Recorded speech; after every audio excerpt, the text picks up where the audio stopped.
Hello, guys. Hello. Good morning, good afternoon, good evening. Let me know where you are joining from. Thank you. Another Friday night, another program. Thank you, guys. Thank you for joining. Thank you for joining. Let me know where you're joining from. Let me know where you're joining from. Let me know where you're tuning in from. I was already putting it on there. Let me know where you're joining it from. Let me know where you're joining from. Uh, Wonderful Friday. Nice Friday. In fact, what a way to start our weekend. Thank you, Ushe. Thank you for joining. Thank you, Segodi. Thank you, Stephanie. Thank you, everybody, for tuning in this wonderful Friday night. So, guys, I'm already late as usual. I'm remain your host, Lai. So, I normally say that charity normally begins at home. So, I'm going to start on the home front. Guys, like the video. We're 25 people watching. Like the video, share with your friends. And we're live. We're live. Apologies that I'm slightly late. It was slightly due to family things. Understand that. So let me just start on the home front. I want to start on the home front. Uh, so Nigeria Premier League side, Ahmed Kano Pillars have already appointed Ahmed Musa as the director of the club. So Ahmed Musa will be playing and also help with the administration of that club, similar to what Amiobi Ezeku did with Rangers last year. So Ahmed Musa will be in charge, not as a coach, but as a what's it called? As a director in Kano Pillars and also going to be a player. For me, I think the responsibility is becoming too much for Ahmed Musa. Maybe he wants to. For me, I don't know why Ahmed Musa is still playing for Super Eagles. I just think that since based on my observation, it's like Kano Pillars, there is going towards club administration. So why can't he just focus on that? But anyway, I wish Ahmed Musa the very best of luck. I'm not sure. Maybe Ahmed Musa have any knowledge of administration, but I also wish him the very best of luck. So that is that on Ahmed Musa, on it, and congrats to him on his new role. So let me also move on to the Flying Eagles. Some of you know that the Flying. Okay, let me just slightly jump on to this. So Nigeria International I6 Savior has moved to Egypt. Al Ittihad of Egypt, so he'll be playing. So he's not eligible to play for Nigeria in the upcoming World Champ tournament. If you remember, Isaac Savior, he scored the third goal against Ghana in the second leg. It's against Ghana in Uyo. That took Nigeria to to his Chan tournament that will take place in Uganda, Tanzania, and Kenya. So fantastic player. He was also part of the Super Eagles team that went to the Unity Cup in London, but now he's no longer eligible to play for the local base Eagles any longer. So he will be playing in Egypt. So wishing the very best of luck. Former player of Van Dresser FC, arguably the best midfielder in the Nigerian Premier League. So he's going to Egypt. We wish him the very best of luck. But I want to ask you a question. Do you think that he will have played Chan and see maybe can get better offer than for him to just go and join this Egyptian side? What's your opinion about that? So I wish him the very best of.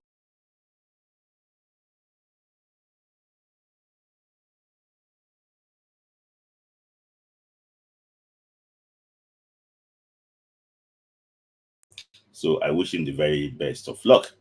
So now let me just jump onto the Flying Eagles story quickly.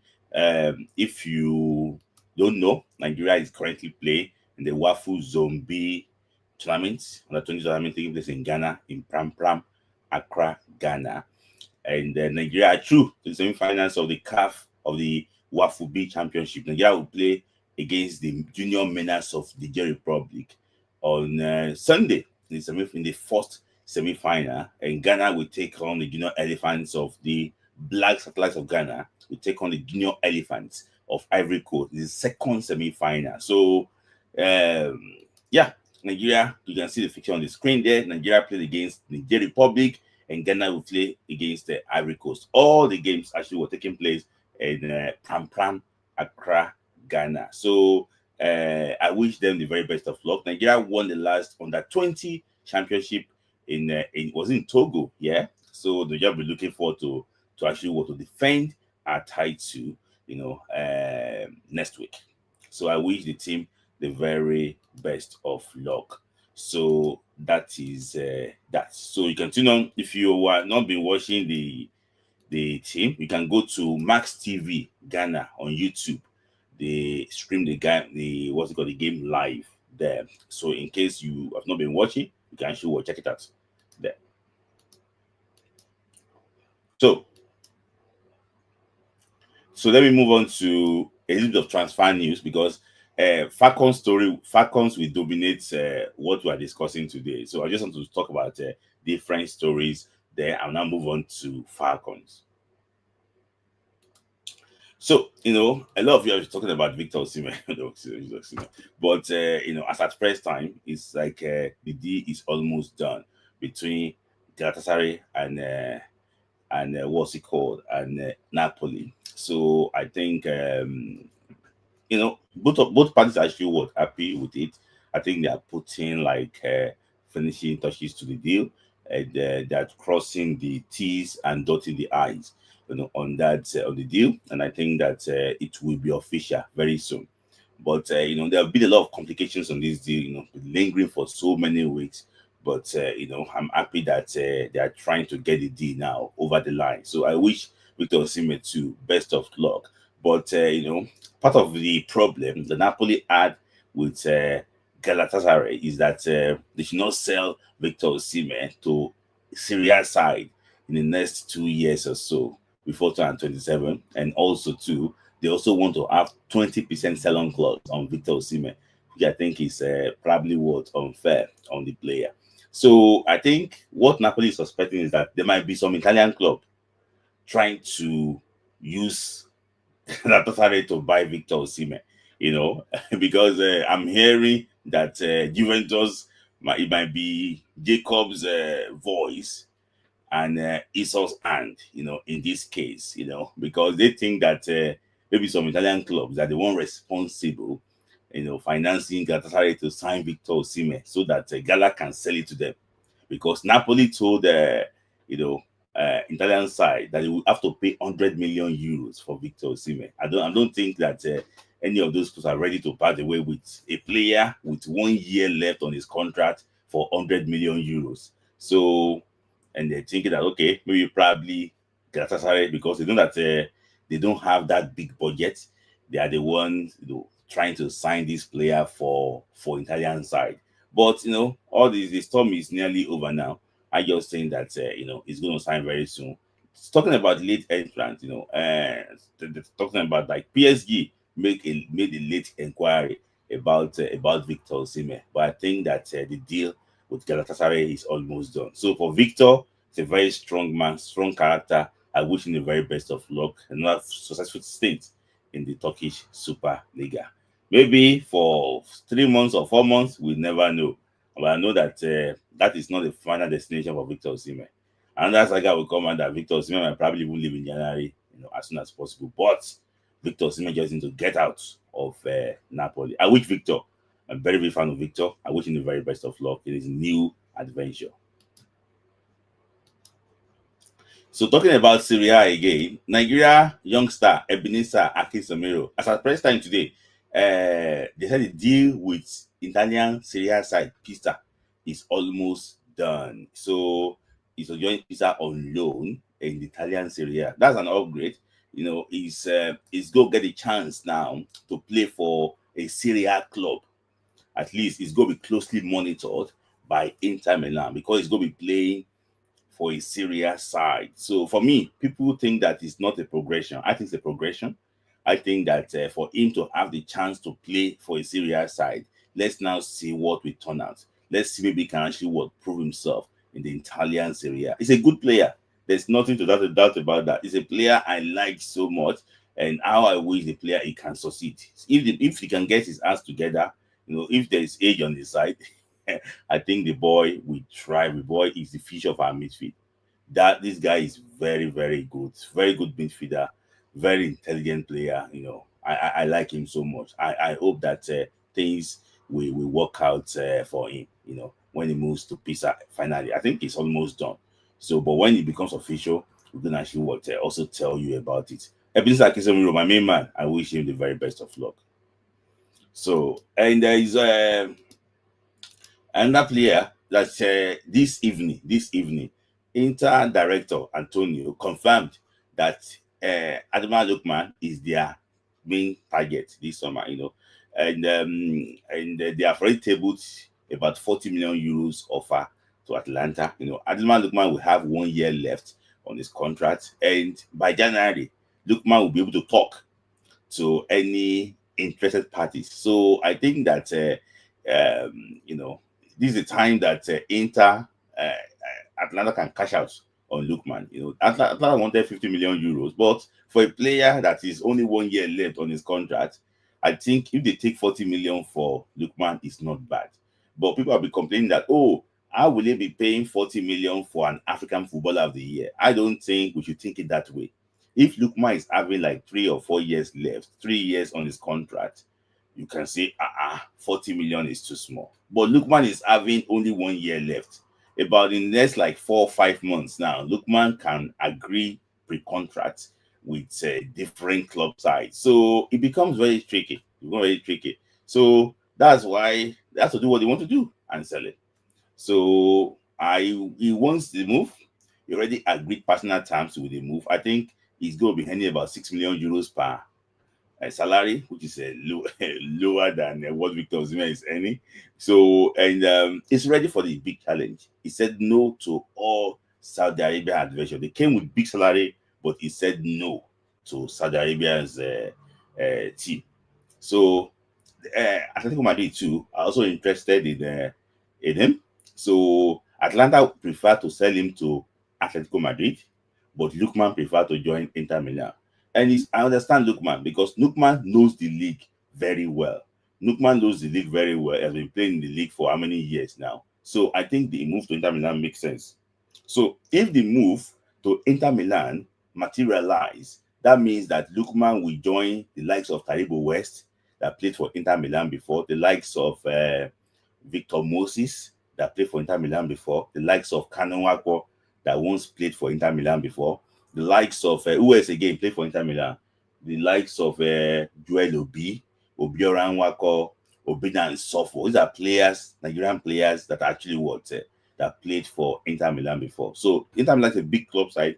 They played at the last Club World Cup. They were in the final of the UEFA Champions League. So it's not a small side. That's actually what Martins, thank you.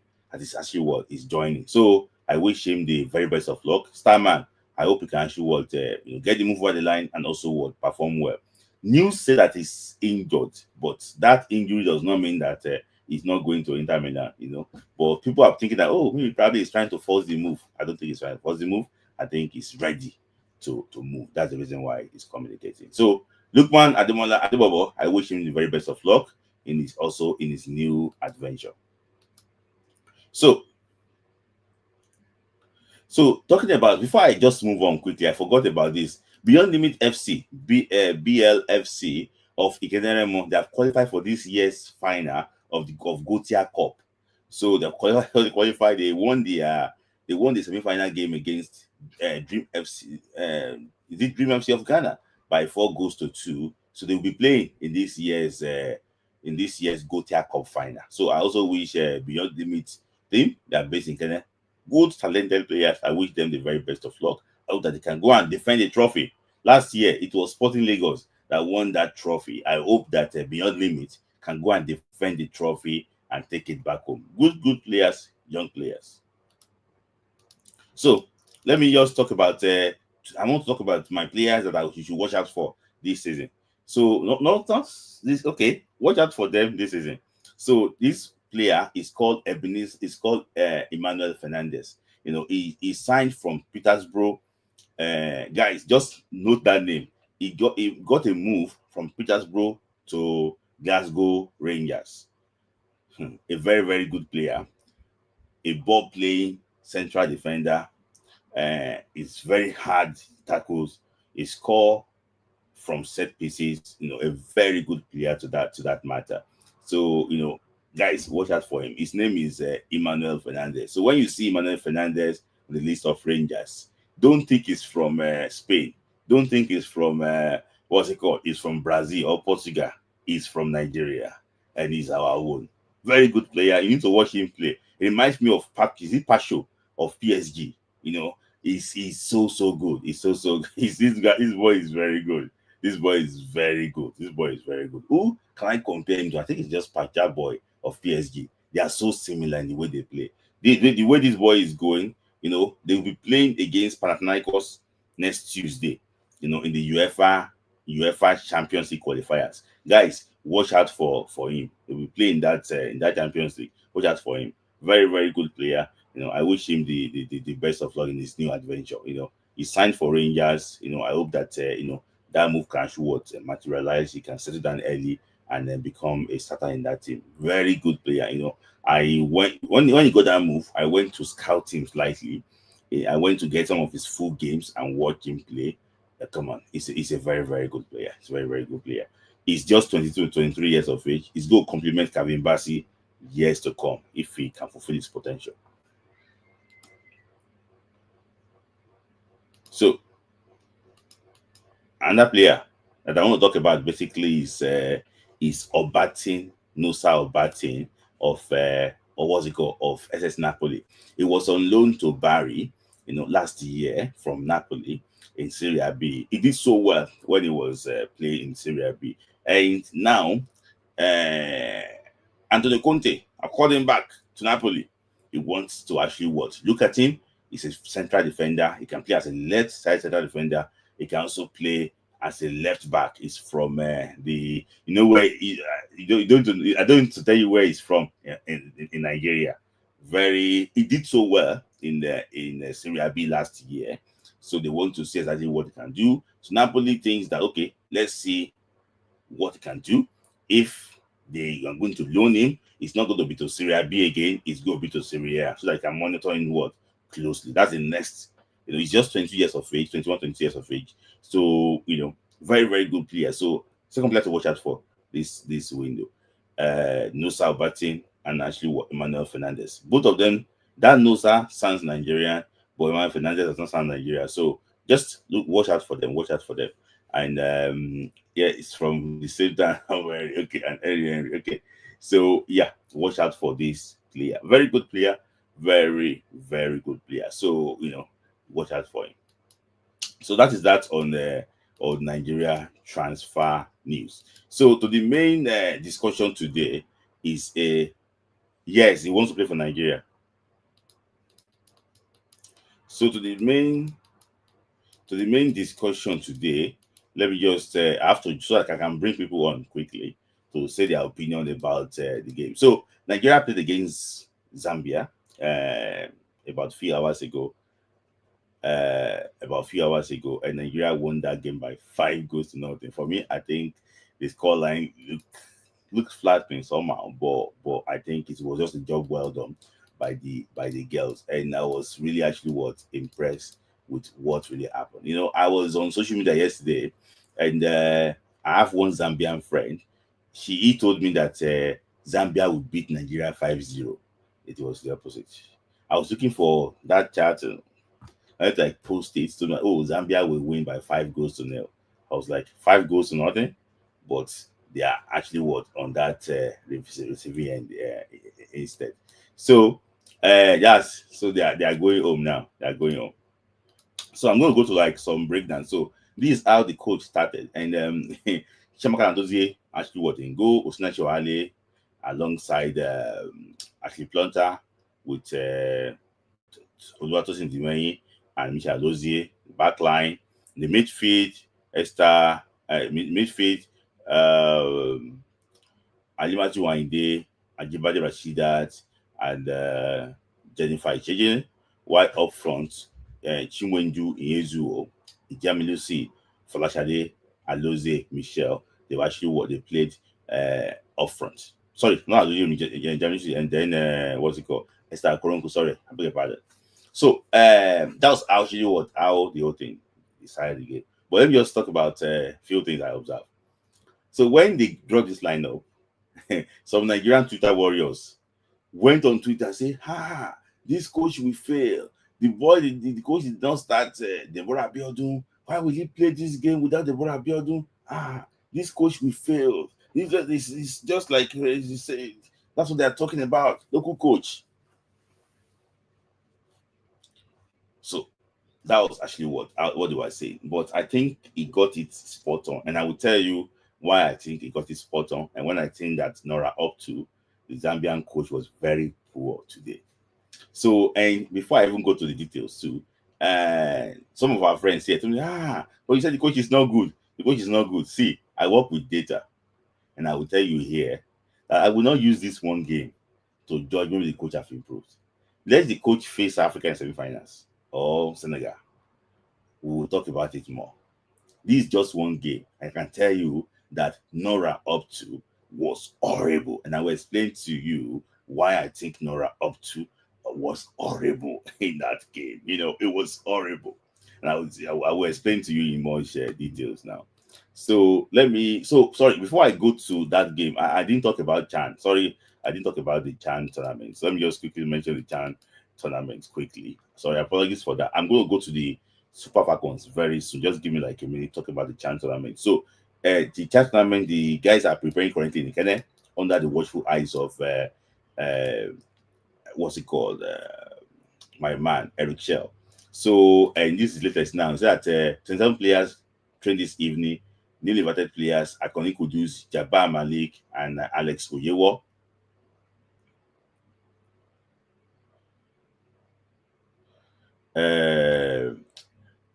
Shola Adilani returns to the group. Team will face Ogudu Thursday. I think they beat Ogudu today by 2-0. So these are the latest from them. So I think the final list will be out in next week. So then when they bring the final list out for the Jan, we'll now be able to discuss more about it. But that's the latest from the Jan tournament. And also too, the NFF, the NFF too. I don't know who asked them to be posting this. The NFF are saying legacy project by the current NFF president. This is not legacy project of Ibrahim Gusso. Please, this is not legacy project of Ibrahim Gusso. This project is sponsored by FIFA. And the players hosted a new training pitches in Abuja. NFL FIFA player hosted this thing. Is sponsored solely by FIFA. 2 new training pitches in synthetic and natural grass. This thing project is sponsored by FIFA. It's not legacy project of Ibrahim Gusso. FIFA is paying for this. Ibrahim Gusso is not paying for this. It's not getting sponsored paying for this. So I just want to correct that impression because it has been flying around the internet that this is a legacy project of Ibrahim Gusso. This is FIFA project too. It's not legacy project of Ibrahim Gusso. And talking about the NFF now, there's going to be a big announcement very soon. There's going to be a big announcement very soon in Nigerian football. I don't want to say anything about it. Just keep it that way. There's going to really be, in fact, in like 2 or 3 days, there's going to be a big announcement in Nigerian football that will shake some few things. There's going to be a big announcement in Nigerian football, but I will not talk more than that. It's okay. I will not talk more than that. So that is that on the things. I hope I don't have any other story. Should go to the Falcons directly. So yeah, let me talk about the Falcons directly now quickly. So I will post the link very soon.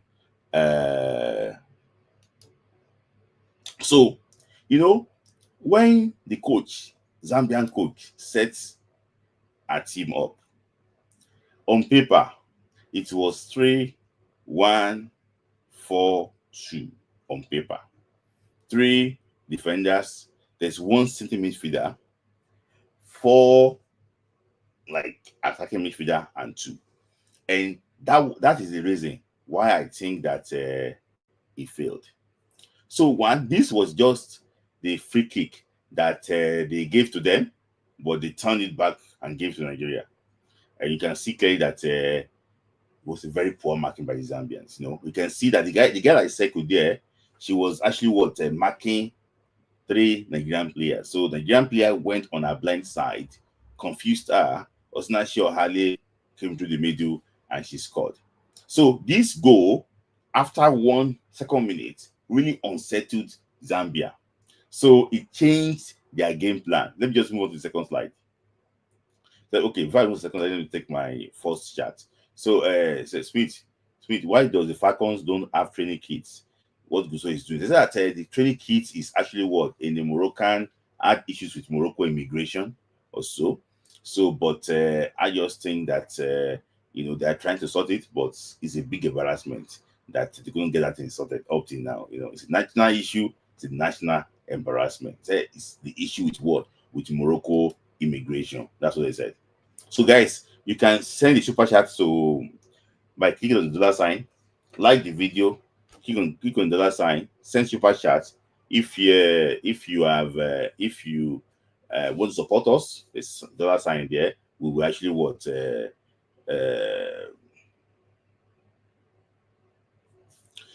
so that is actually what that. So guys, click on that dollar sign, or if you don't have the dollar sign, you can just like the video. We have like how many likes here? 18 likes when we have like about 80 people watching the show, please. So yeah. So you can see clearly here, one thing that I have to give Madugu, I don't know who he planned it with. I have to give Madugu his flowers too. Was that I told you on Nigeria FC podcast that they don't Zambia they don't use their midfield.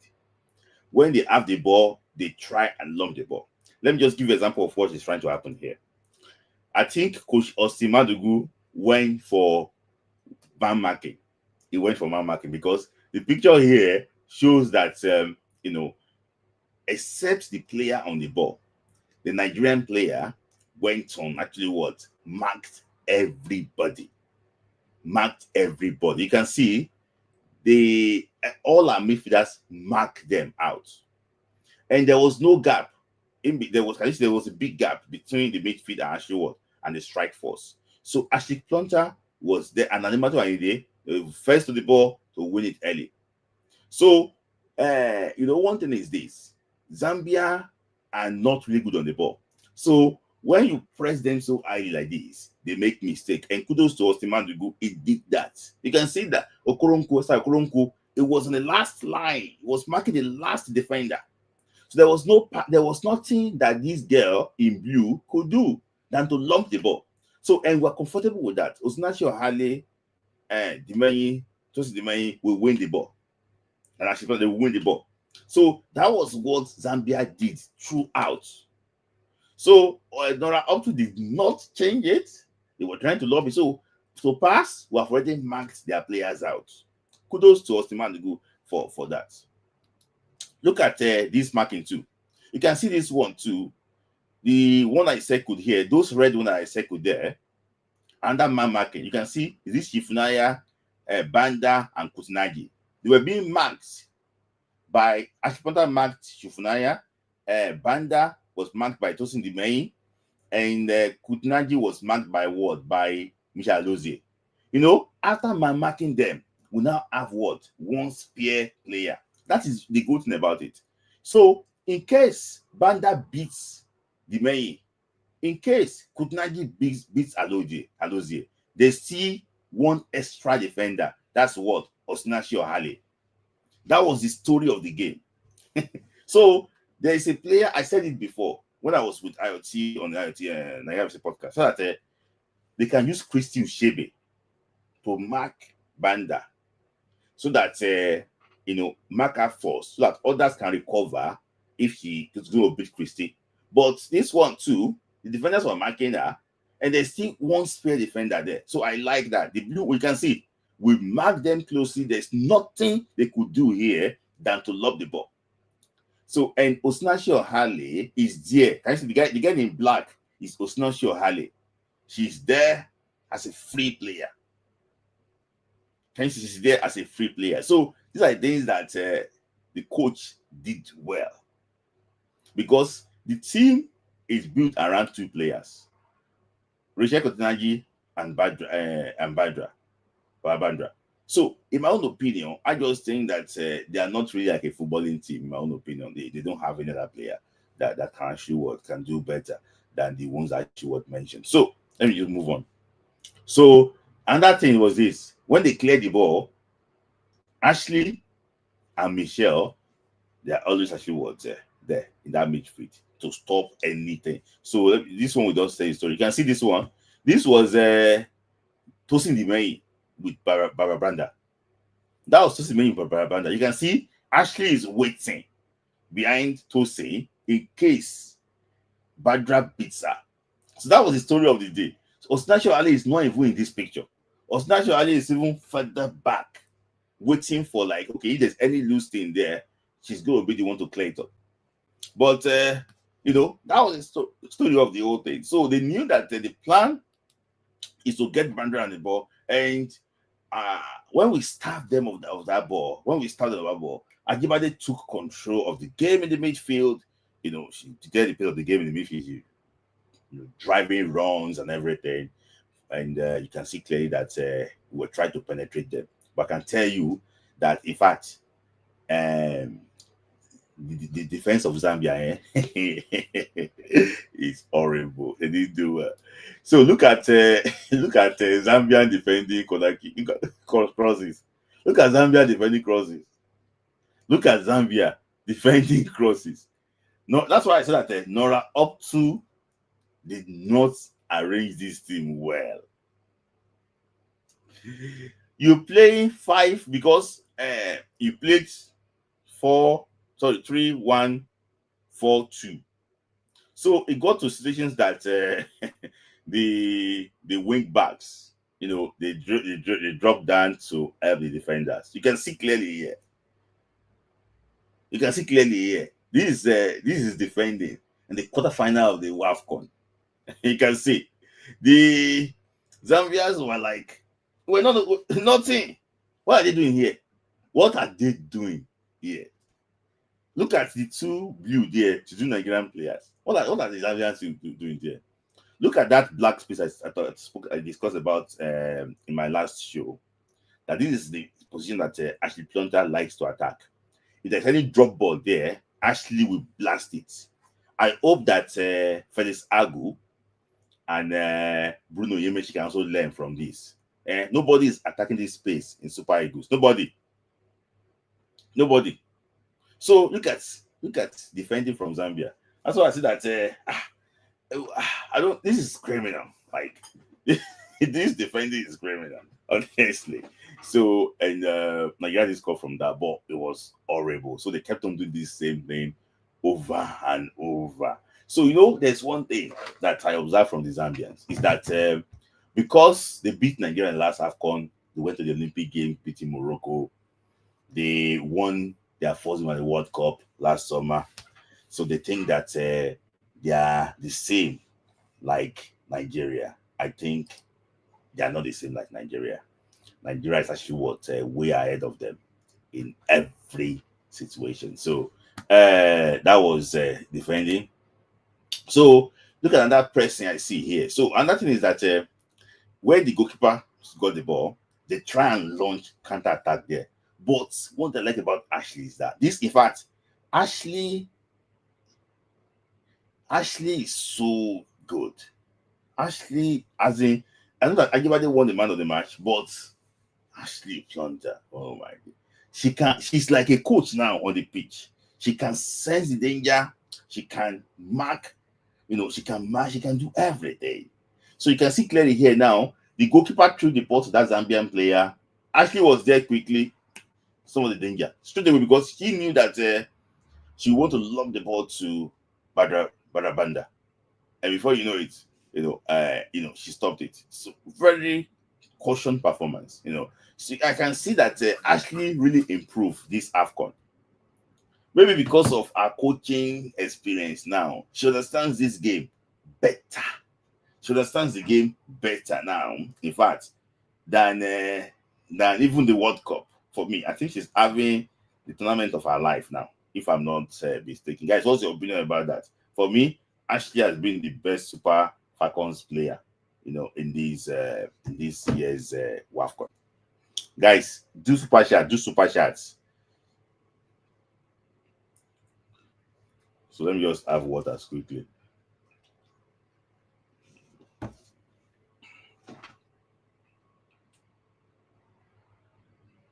So look at the same thing too. Can you see? You see the same thing too. Ashley marking straight away. She didn't allow that girl to have any breathing space.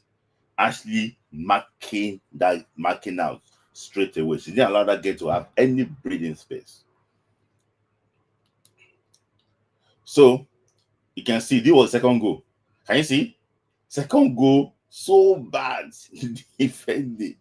Second goal, so bad. I don't know what happened to Nora up to, honestly.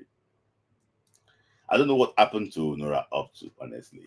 Nora up to did so badly in this game. I have to be honest with you. Kudos to our coach. You have to give him his flowers too. Kudos to him. But oh my days, Nora Hopsu. Nah. Nora Hopsu did not know Rahel. Nora Hopsu did not know Rahel. She did badly in this game. I have to be honest with you about that. She did badly in this game. So that was actually what how she kept on actually what marking, and you can see how we scored. How we scored the second goal. Good goal, and good composure too.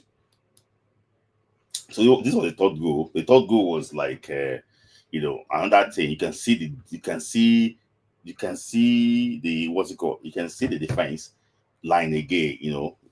Just one ball by Star Koronko beats the first defender, and before you know it, the what's it called? The second guy could not actually hold on to these two other girls, could not hold on to Chiwendu. So that was the same set pieces too. I think the Nora up to will be so sad that he didn't actually work on his set pieces. Before you know it, that was actually how the game actually ended. But let me just give my own judgment about the game. See, guys, let us calm down. We know that we just won the game now. So I'm happy that the Super Falcons are in the semi-finals of this WAFCON, and we'll be playing Senegal or South Africa.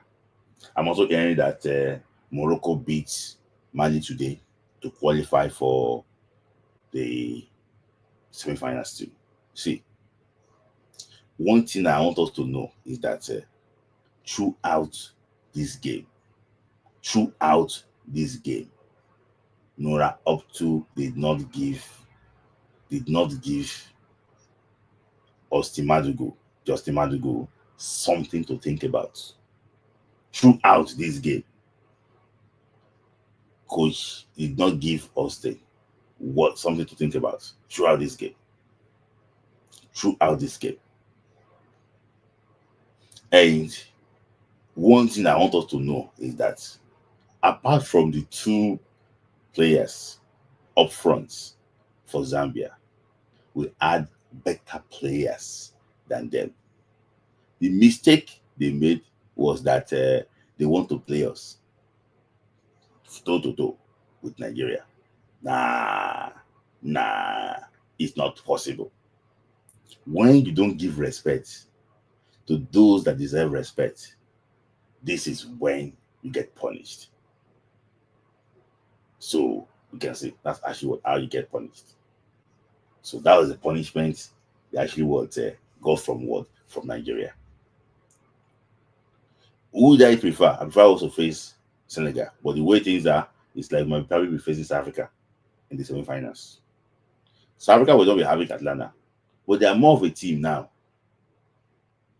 I won't say better, but they're more of a team now. And don't forget, they are actually what? Defending champions of this tournament. If you underrate them, they can bite. Please, I don't want us to lean on the euphoria of beating Zambia 5-0. Please. I remember that the AFCON under Iguavo, we beat Egypt. We won all the 3 games in the group stage. Hopes are high. We play against Tunisia. COVID ravaged Tunisia. We lost in the group in the second round. The girls should stay grounded. Very important. Mistakes can happen, and it's going to be hard for you to recover. The girls should be what? Should stay what? Grounded. Anything can happen. Anything can happen. If you now beat Zambia 5-0 and you semi-finals, what's the point? The girls should stay grounded. Should I say Mandugu should approach South African game the way I approach this? I think it's a different ball game. South Africans are good with their leg, on the ball, more than Zambia. They want to take the midfield. Today, Zambia gave Nigeria the midfield. Say, oh yeah, take. We only want, see, in fact, today, what I observe is that Zambia played 5-5. 5 defenders, 5 strikers. Okay, 5-0-5. That was what Zambia played. 5-0-5. They gave Nigeria that midfield. Any small thing, they drop back. And it's when Nigeria is attacking and they want the ball, what they do is that they launch the ball to the ones up front. They don't want to possess the ball, try and control the game. No. When Nigeria lost the ball to there, the 5 of them try to drop. When they drop, they want to defend. Throughout, that was what they did. As I said, up to did not give Osimhen any headache throughout. Let's see. And if you look at Osimhen too, the tactics he used from the start is what he finished the game with. There was nothing like cheap and tough and trying to when you're already 4-0 up, just try and tinker slightly. There's nothing like that. I think you don't need to change what is working for you too, because the other person did not change. So I give Madugu his flowers. But I've watched Madugu over different games. That's why I'm still not convinced about what he can do. He needs to win this AFCON. He went to the 5 at the back. That's just the same now. I'm talking about to tinker a team. Just to tinker a team, just to try something different. Yeah, 5 went to the 5 at the back towards the end. I know that's what I talk about. Went towards the 5. When he brought his secret to his he switched the back three. When he brought it, but when he switched the back three, it's for him to maintain the score line. Just talking about just thing. Yes, secret too. Just to tinker something, because at that point in time, game's already won. So just to try and change a few things. But I give him his flowers. Kudos to him. He got this one right. For me, I'm not his fan, but he got this game and he won this game. That is fine. That is fine. So, and I want to give another shout out to our defense lineup. The defense lineup is really actually helping us. I don't know what the work that Randy Wardrum did. This is, for me, I've never seen a defense line like this. See, this team, this same defense line went unbeaten during the World Cup. This same defense line went unbeaten during the World Cup. Guys, the link is already in the comment section. This same defense line went unbeaten during the World Cup. They went unbeaten during the World Cup. So, I don't know what Randy Wardrum did, but kudos to what he did. If we're going to win this trophy, this defense line will really help us. There was no actually at the Olympics. Maybe probably that one actually what affected them. But this defense line, I've never seen a defense line like this. This table like this. in Nigerian football history. Talking about for women, I've never seen a defense line this stable like this in Nigeria football history. So kudos to kudos to them. Kudos to what they stand for.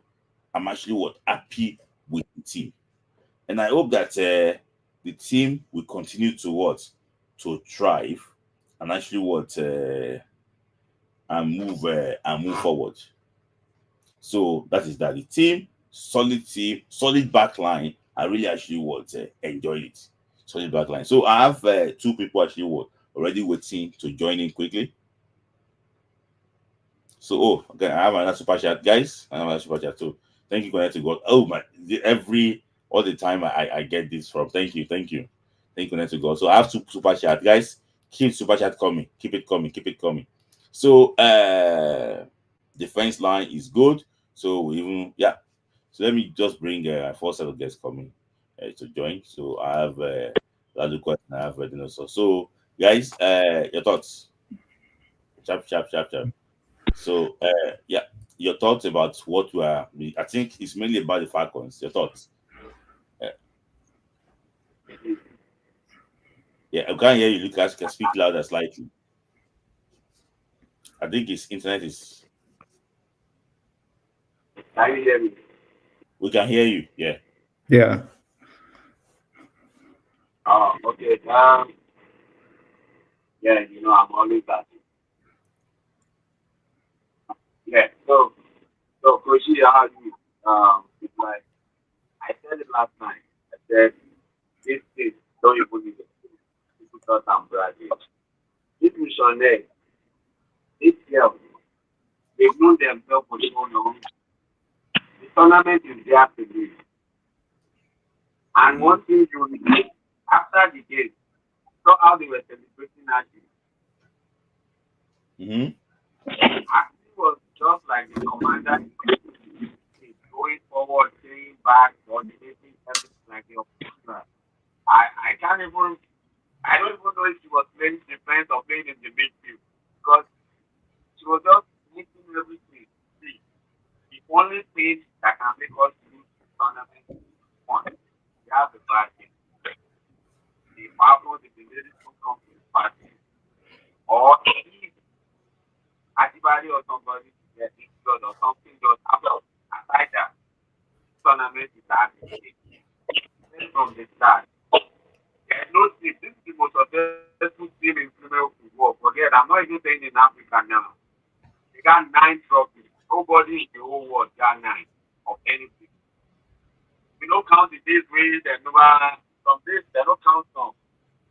Aside that, the team is consistent. Ladies, I don't mean I tell everybody that I put my money on this girl.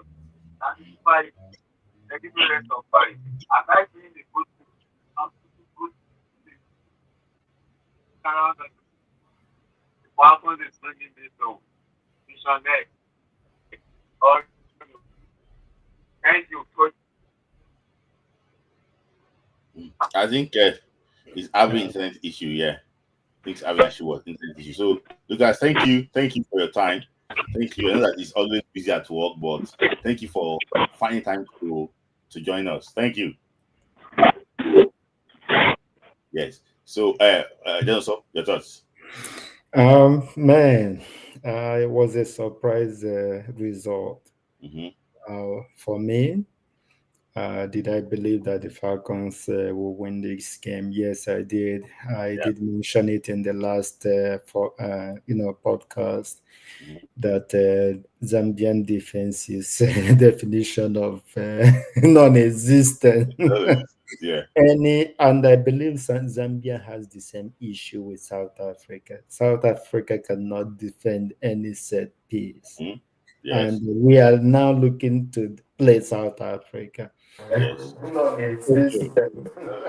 Yeah. One thing that what you said at the beginning, Yeah. that they did not give respect to Falcons and got punished. Yes. If South Africa does not give respect to Senegal, Mm-hmm. Senegal could send them home. Yeah. because the problem they have is defending set piece. If Mm-hmm. Senegal focuses on lunging ball, Senegalese are really tall. Mm-hmm. If they focus on sending balls in the middle of the box there, they will have a chance against South Africa. Mm. So South Africa is in trouble Mm-hmm. watching this game against Zambia Yeah. because they know the same problem they have. Yes, they are good on the ground, Mm-hmm. but any set piece, they must defend it.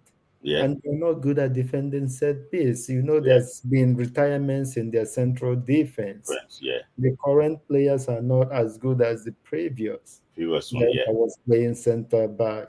Yeah. Watching the game, I would say that the changes Madugo made was practically 98% on point.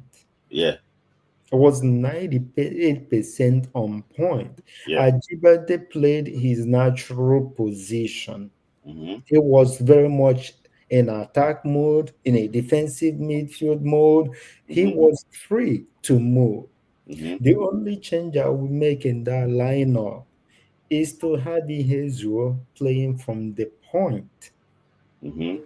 Have her playing from the point and have Okonkwo, who you know that can cut in and unleash a thunder Mm-hmm. strike with that left foot. Have her play in that right wing. Mm-hmm. Bring in Babajide from the left. Keep a Chegini. Keep Ayinde, we know is the backbone of our midfield. Yeah. And keep Ajibade to be a roaming midfield. That is her game. Mm-hmm. And I think she combines well with Okoronkwo Mm-hmm. and Hazeway. Yeah. But I want to ask you if you go to Mhm. Adi.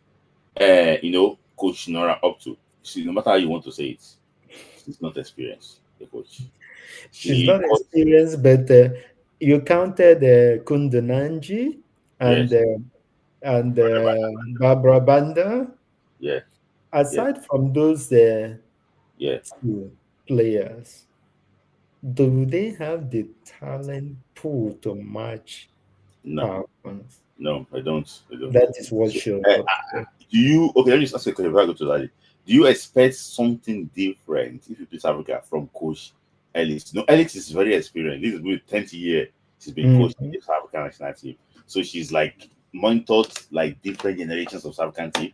So, do you think that Ellis with if Ellis faced Madugu, despite that we might be having more superior player than them, do you think that Ellis will give him headache?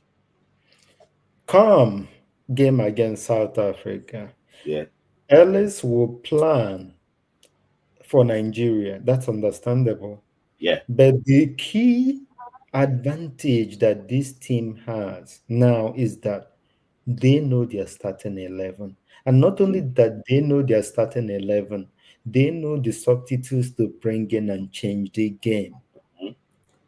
So anything going against a Nigeria team, this Mhm. current team, will be at the top of their game, technical wise. You Mhm. have to be any African team left and hoping to win this over the Falcons will Mhm. have to play them for a good 90 minutes and potentially another extra time. But this Mhm. team is geared to play from beginning to the end.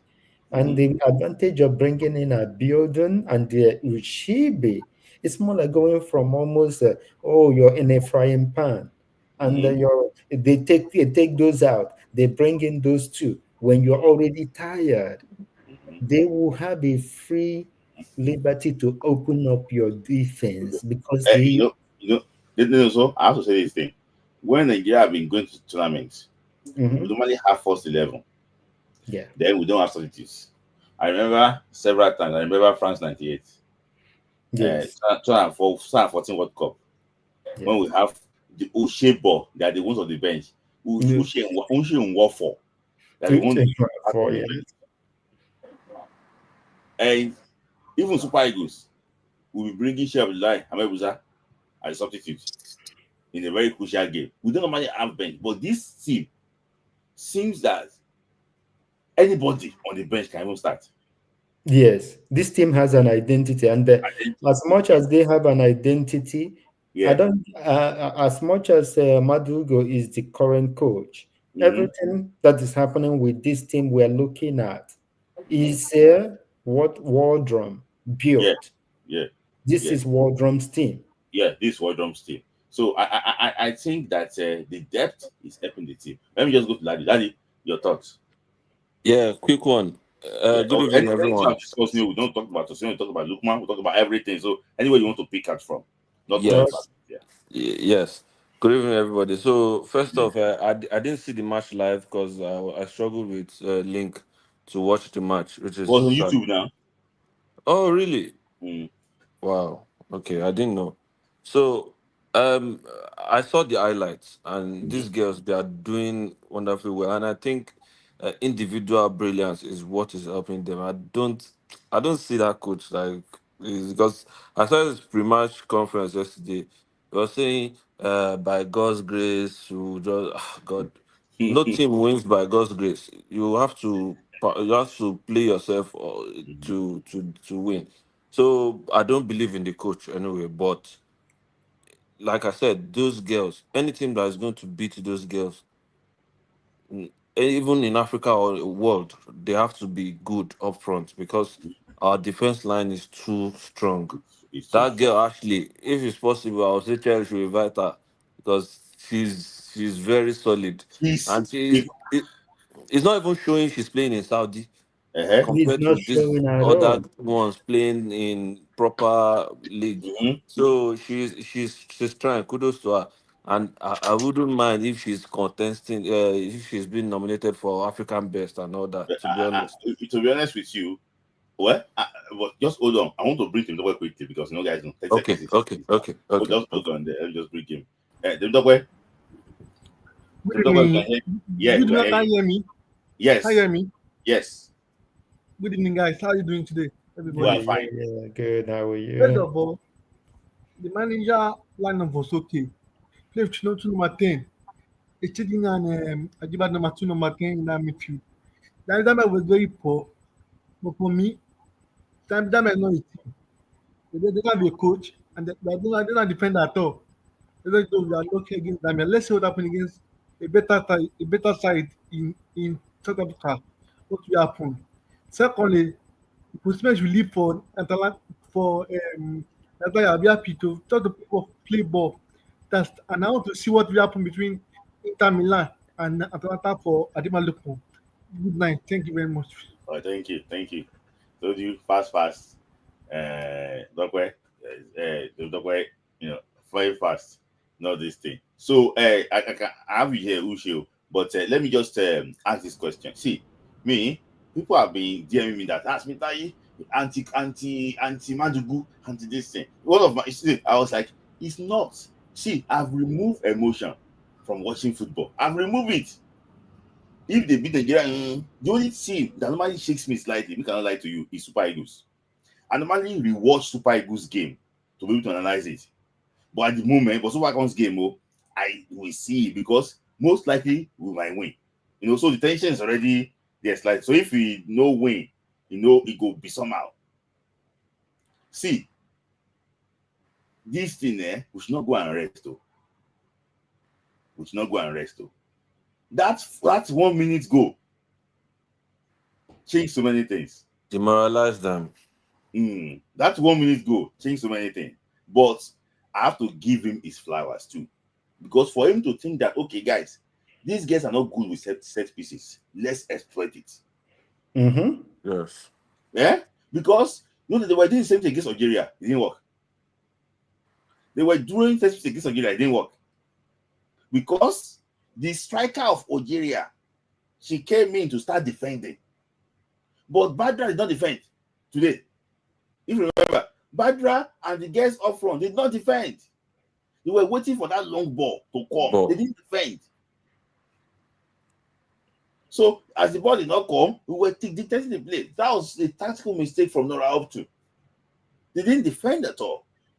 So they were just waiting and waiting. But see, they gave us midfield. That's why I said Nora played 505 Yeah. against Nigeria. Did you And got spot five. anything? Uh, it's like 505. Five Uh, or five. you remember 505? Pijo. Pijo. Mm-hmm. For me, I just not actually what South Africa go do the combination passes unlike Zambia. Yes, even Tunisia did that combination passing, but they don't have that skill. So, but what I just say is that please, I've been in situations like this before. I don't want to get disappointed. Let us approach the South Africa or Senegal game with seriousness. I remember us thinking that, oh, we are playing Brazil at 98 World Cup quarter final. Denmark is Denmark. Now so now where we pass up. I Smith, I am have a question for you. yes. We went through the group stage, which was very tricky. I call that group a very tricky group. Mm-hmm. But because of the high expectations of Yeah. many of our brothers and sisters, Uh-huh. that group was deemed that Nigeria would come out with 9 points. Did we come out with 9 points from that group? No. No. Was every of the match easy? No. So the thing is that we are in a group made up of teams that are silently Mm-hmm. rising up to the occasion. Yeah. And we did not really understand the magnitude of what we went through to qualify from that group. Mm. That group, this tournament might completely surprise us with the expectations. Mm-hmm. Maybe our hard games were in the group stage. Don't be surprised this team will go without conceding any goal and possibly Mm-hmm. win this championship even easier than the group matches that they had. Their Yeah. midfield and defense is solid. Their Yeah. midfield, whoever you bring in there, they attack and they attack in number and they defend in number. Yeah. They are ready for anything Anything. that Yeah. we all know. Yes. Yes. Yeah. So So, I Ladi, think please finish your okay, thoughts here. Sorry, sorry to cut you. Ladi, please. okay. Yeah, first off, to buttress what Dana also said. See, these our current Super Falcons with proper coach. They are not. I don't see them as African standard for now because they are. I think they are up there. They will face any team in Europe and proper lash them. Did you The, watch the, Spain today? Spain suffocated the yeah, yeah, because these our current Super Falcons. Trust me, they are proper world standard. They would go to Yeah. World Cup and do well. And Mm-hmm. our leaders just need to support them. They need to support them financially. See, in Parliament before they start, before any MP speaks, they say, they wish their girls, their ladies, well in today's match. Oh, I don't even know if any of them in National Assembly knows that we are playing AFCON. If Talk it's more not of wishing them 27, well. Huh? if it's not 27, what will it be? So they don't even know. So Uh-huh. that's even to just wish them well. Uh-huh. Talk more of supporting them financially. Yeah. But I mean that's that. Then you were saying something earlier this afternoon. I could not. I was just watching it on the side because I was Uh-huh. at work. I wanted to say something about the education. I don't know if it's okay to chip it in. Yeah, keep it, yeah. Yeah. I said some of all these are footballers. They just come to Europe and not educate themselves. So Mm-hmm. education doesn't necessarily means going to school or this thing. There can be passive education whereby people you are people you are hanging out with would impact you. Yeah. You understand me? Mm-hmm. For instance, now while I was younger, I was in between Igbos on in Lagos Island. Mm-hmm. They impacted in me. I go into their culture, even as at it was in a Yoruba land, but I Mm-hmm. go into their culture, I understood them. So many of our people here, I see some people here in the UK where a white man will be talking to them, and the white man will be making a joke to them, will just be laughing. He doesn't know what he's saying. You don't know what he's He saying. just want him to say what he wants to say and go. and go. I will So like to you, I'm also guilty of that sometimes, so because the joke uh, does it's not joking sometimes. see, the what I've tend to not know is that if you understand their joke, it is Yeah, this. joke. You have It's a to funny, yeah, have some, yeah. yeah. It's funny, It's funny, but oh. Yeah. you have to think deep down and Think understand deeply their about joke. it, yes.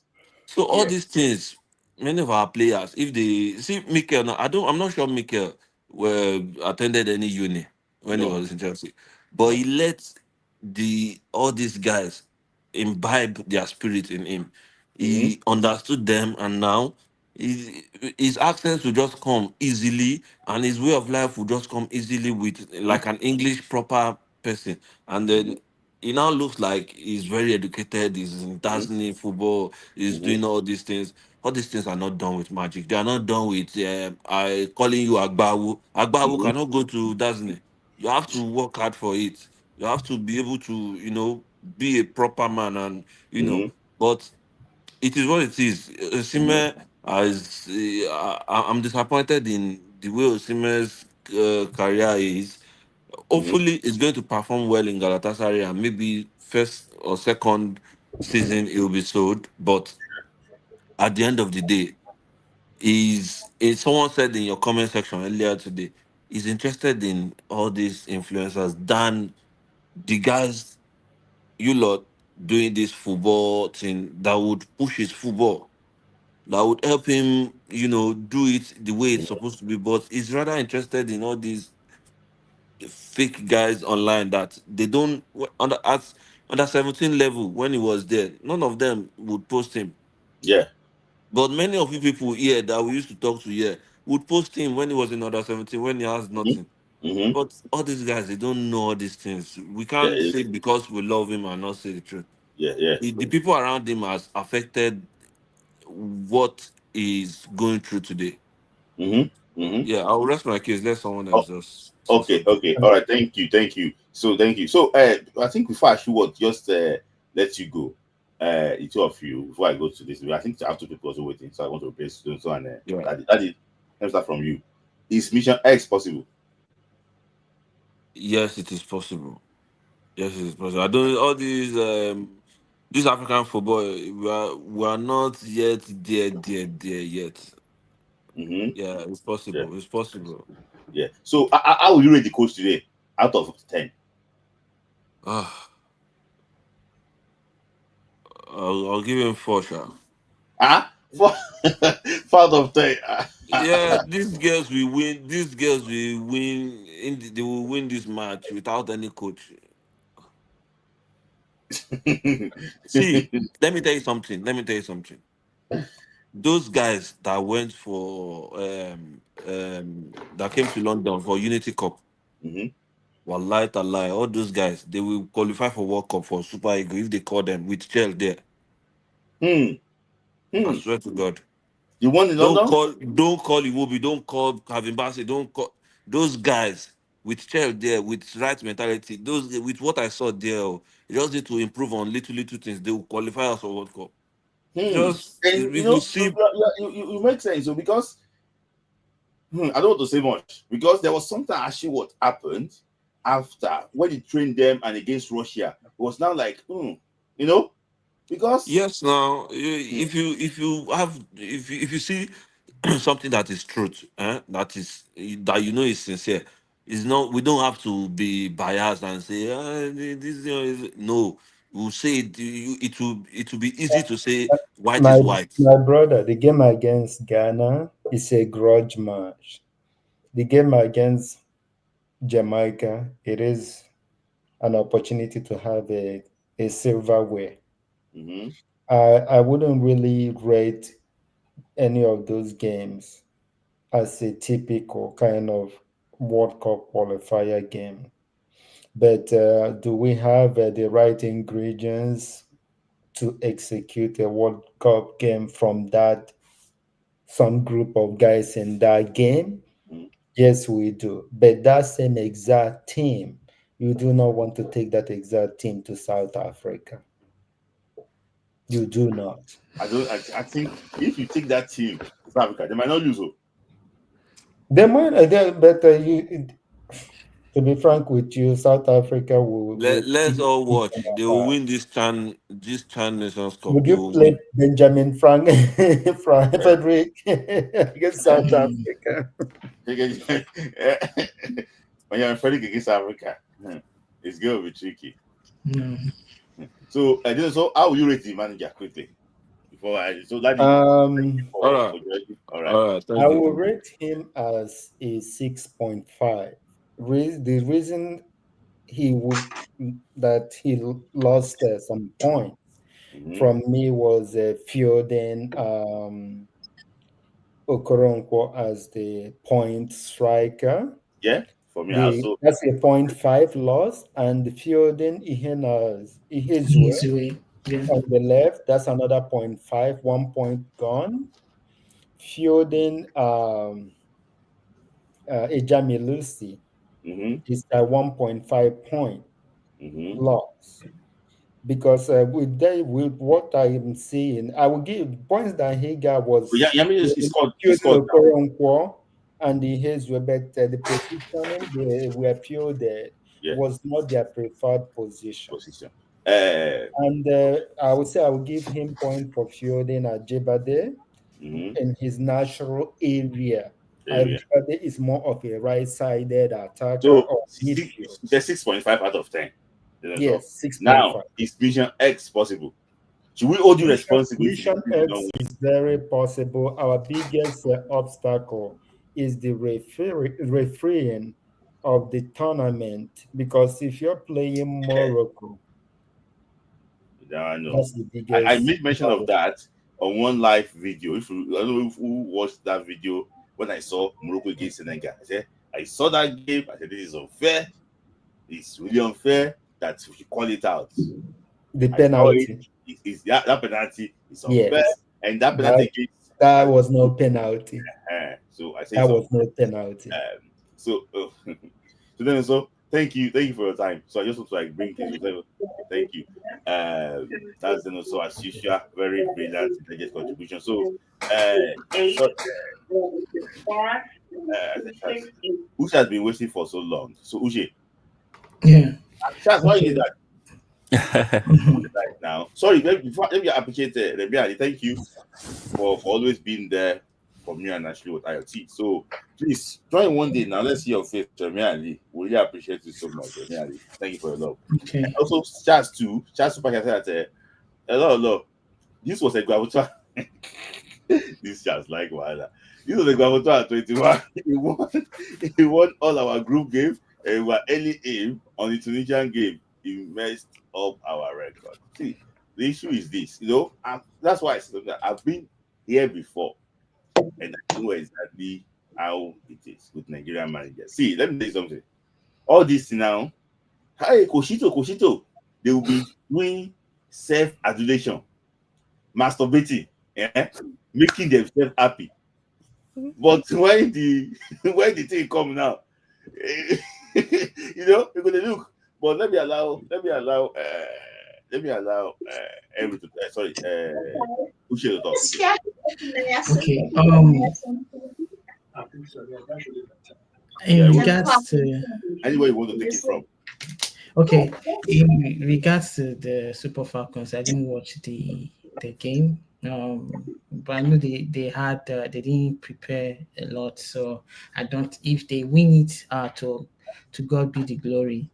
If they Mhm. don't, it will be I we said so. So hopefully, let's keep our fingers crossed. We do not expect much, but the fact from my own, they've actually done well by getting to the semi-final Mhm. without um, a lot of Cash. preparation. Mhm. Yeah. So, but where I want to go to is the transfer market. Mhm. So, I don't know why Nigerians are not getting good moves, are not getting effective, or should I call like standard moves. Mhm. I don't know why Onyitika is getting audio moves. You hear today is supposed It to go is to agent that is Juventus. supposed to all those moves. So my problem is, what are you doing as an agent? Like, what are you doing? What kind of agent do they have? Like, are you getting an agent that's going to get you a move? Like, you don't necessarily need to end up in Premier League. You can get a move to Germany. You can get a move to Spain. La Liga. I even feel like he should even get a move to Italy.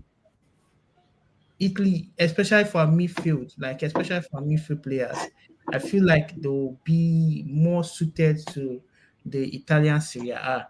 Like, okay, Onyedika will be suited to the Italian Serie A. Why don't you try out there? Tell your manager, your agent, get me to Serie A, rather Sorry, than Henry, sorry, I must say Henry. Uchi, I want to ask you a question yes, because you are talking about transfer.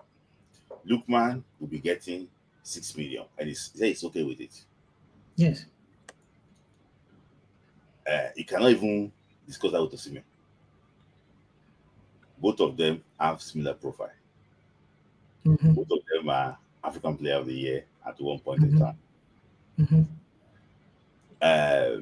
Osimhen wants a lot more than that. mm-hmm. Sometimes, see, I'm coming, Just I want to share answer this question. There's a player in Belgium that he thinks that is Ronaldo. He's a Nigerian player. He's a Umbori's player. Umbori has given me career advice before. The boy is in Belgium. The boy wanted to move. The boy was asking for big salary. What has he done? The boy, I don't want to mention his name because he got some people here that normally abuse people everywhere. He's asking for a very big salary. The boy from Belgium. The boy in Belgium. That move did not materialize.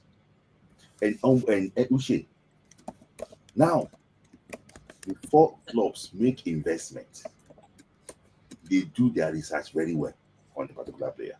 Yeah, Let me give you an example of a player that got released from Arsenal. You guys know the player. He's from Africa. I traveled one time. I went on holidays. One boy, he showed me a video of this person I'm talking about, doing something that is not proper in an holiday. You guys know the player doing something that's not proper in an holiday. And the guy in that video, you know what happened? The player wanted to rush the guy. He was bring the phone, things like that. And I think something similar to what the video info there is what they are using for now. So I'm just trying to say that sometimes they dig deep into different areas. They even go into an age. yes, They are the right age and everything. So they do those research and also agents too. Some of these guys, if they don't work with the right agents, maybe the agents say that they're so loyal to the agents, so stay with the agent and things like that. They don't work with the right agents too. Moves will not come. So I think a lot of people got attached to that. But talk about the salary issue. Do you think that some of these guys are asking for too much? they actually asking for too much. Like on God, like I feel like for my own from my standpoint is what have you done for us lately? Mm-hmm. Because you scored how many number of goals does not make you feel like you're supposed to get that particular salary, that salary that you think you should get. And in hindsight now I see why Elegbete is even complaining about some certain things, because it's showing like it's more like they're proving Elegbete right in hindsight. Like especially we sorry to Osimhen. I'm going to Osimhen. I'm going to call Osimhen now. Because every one of us here feels like or felt like he's supposed to end up in either a big team in Premier League or in Spain or probably in PSG. That's what every one of us feels like his talent or his skill assets or skill sets supposed to be at. But now our biggest export from Nigeria is ending up in Turkish league, and we are saying he's various. Why would they give him the money? But the current African Football of the Year has a good agent, the same agency that handles Estegen. Yeah. And see, the deal is going to go through. It's going to end up in either Inter Milan. See the people that are coming for him: Inter Milan, Atletico, Barcelona, Napoli. those Napoli. Those are it shows you his agents know what they are talking about. It's not a audio talk or cho. Straight up. Like he has 1 year left in his contract. You see people, as some influencers are online saying, why is African best getting priced at his valuation 40 million? You don't know the reason. You are not there. They don't see. You don't know the arguments that they're putting down why he's supposed to be worth that money. But that's how they did it. They handled Osimhen's being around Osimhen, and at the end of the day, Osimhen. What were they saying? Galatasaray is interested, Saudi Arabia is interested, and some European teams. Where are the European teams right now? They say he's the see. If he's as good as they say he is, like the biggest club will do everything to get him out. They bought Caicedo for 150, 116. They bought Enzo. Why are they not getting Osimhen at that level? Because they feel he's not worth that money. He only had one good season, one season where he scored 20 something. I would agree with that. Not good.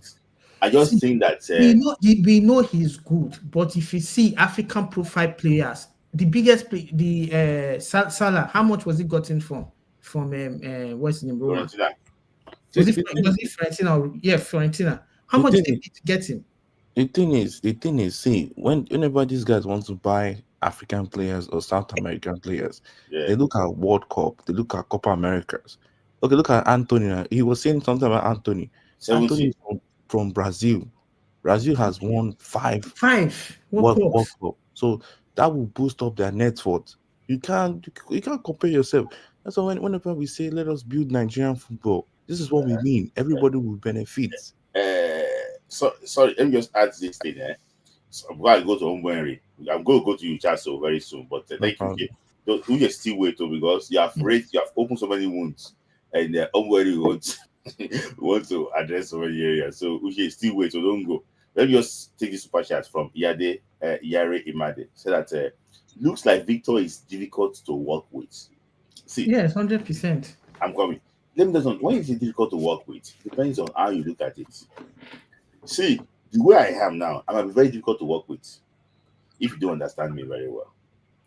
See, some people, when they have a relationship with you, all they want to do is to be stamping on your head. Let me tell you something.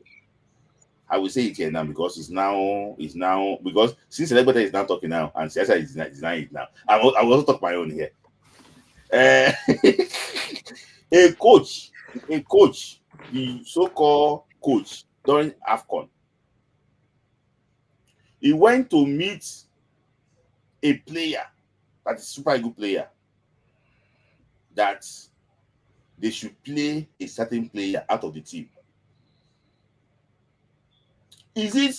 How will that player give that coach respect? He said that during our time, we do it. How will that player give that coach respect?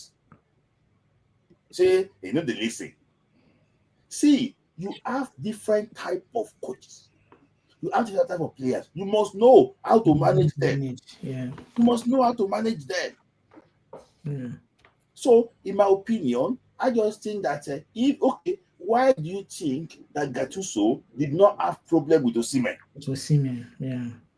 Why do you think Spalletti did not have problem with Osimhen? Yeah. How do you think Pesero managed Osimhen? Yeah, Osimhen, yeah. How do you think Genetro managed Victor Osimhen? We have to look at it very well. In my own opinion, because everything I'm talking about here, they are linking it back to what happened on Instagram Live. No. That's no. It's true as he's talking about that. People are saying it. See, that thing said that happened on Instagram Live. I hope that Victor Osimhen will one day come out and write his own story. Yeah. Write his own story, write his own book about the true event that took place. But what I'm just trying to say basically is that when you beat a child, you cannot dictate how the child will cry. There's something I want to say. Okay. Yes. So in the case of Osimhen, I want to ask a question. This is current negotiation. does he have an agent or he's using lawyers?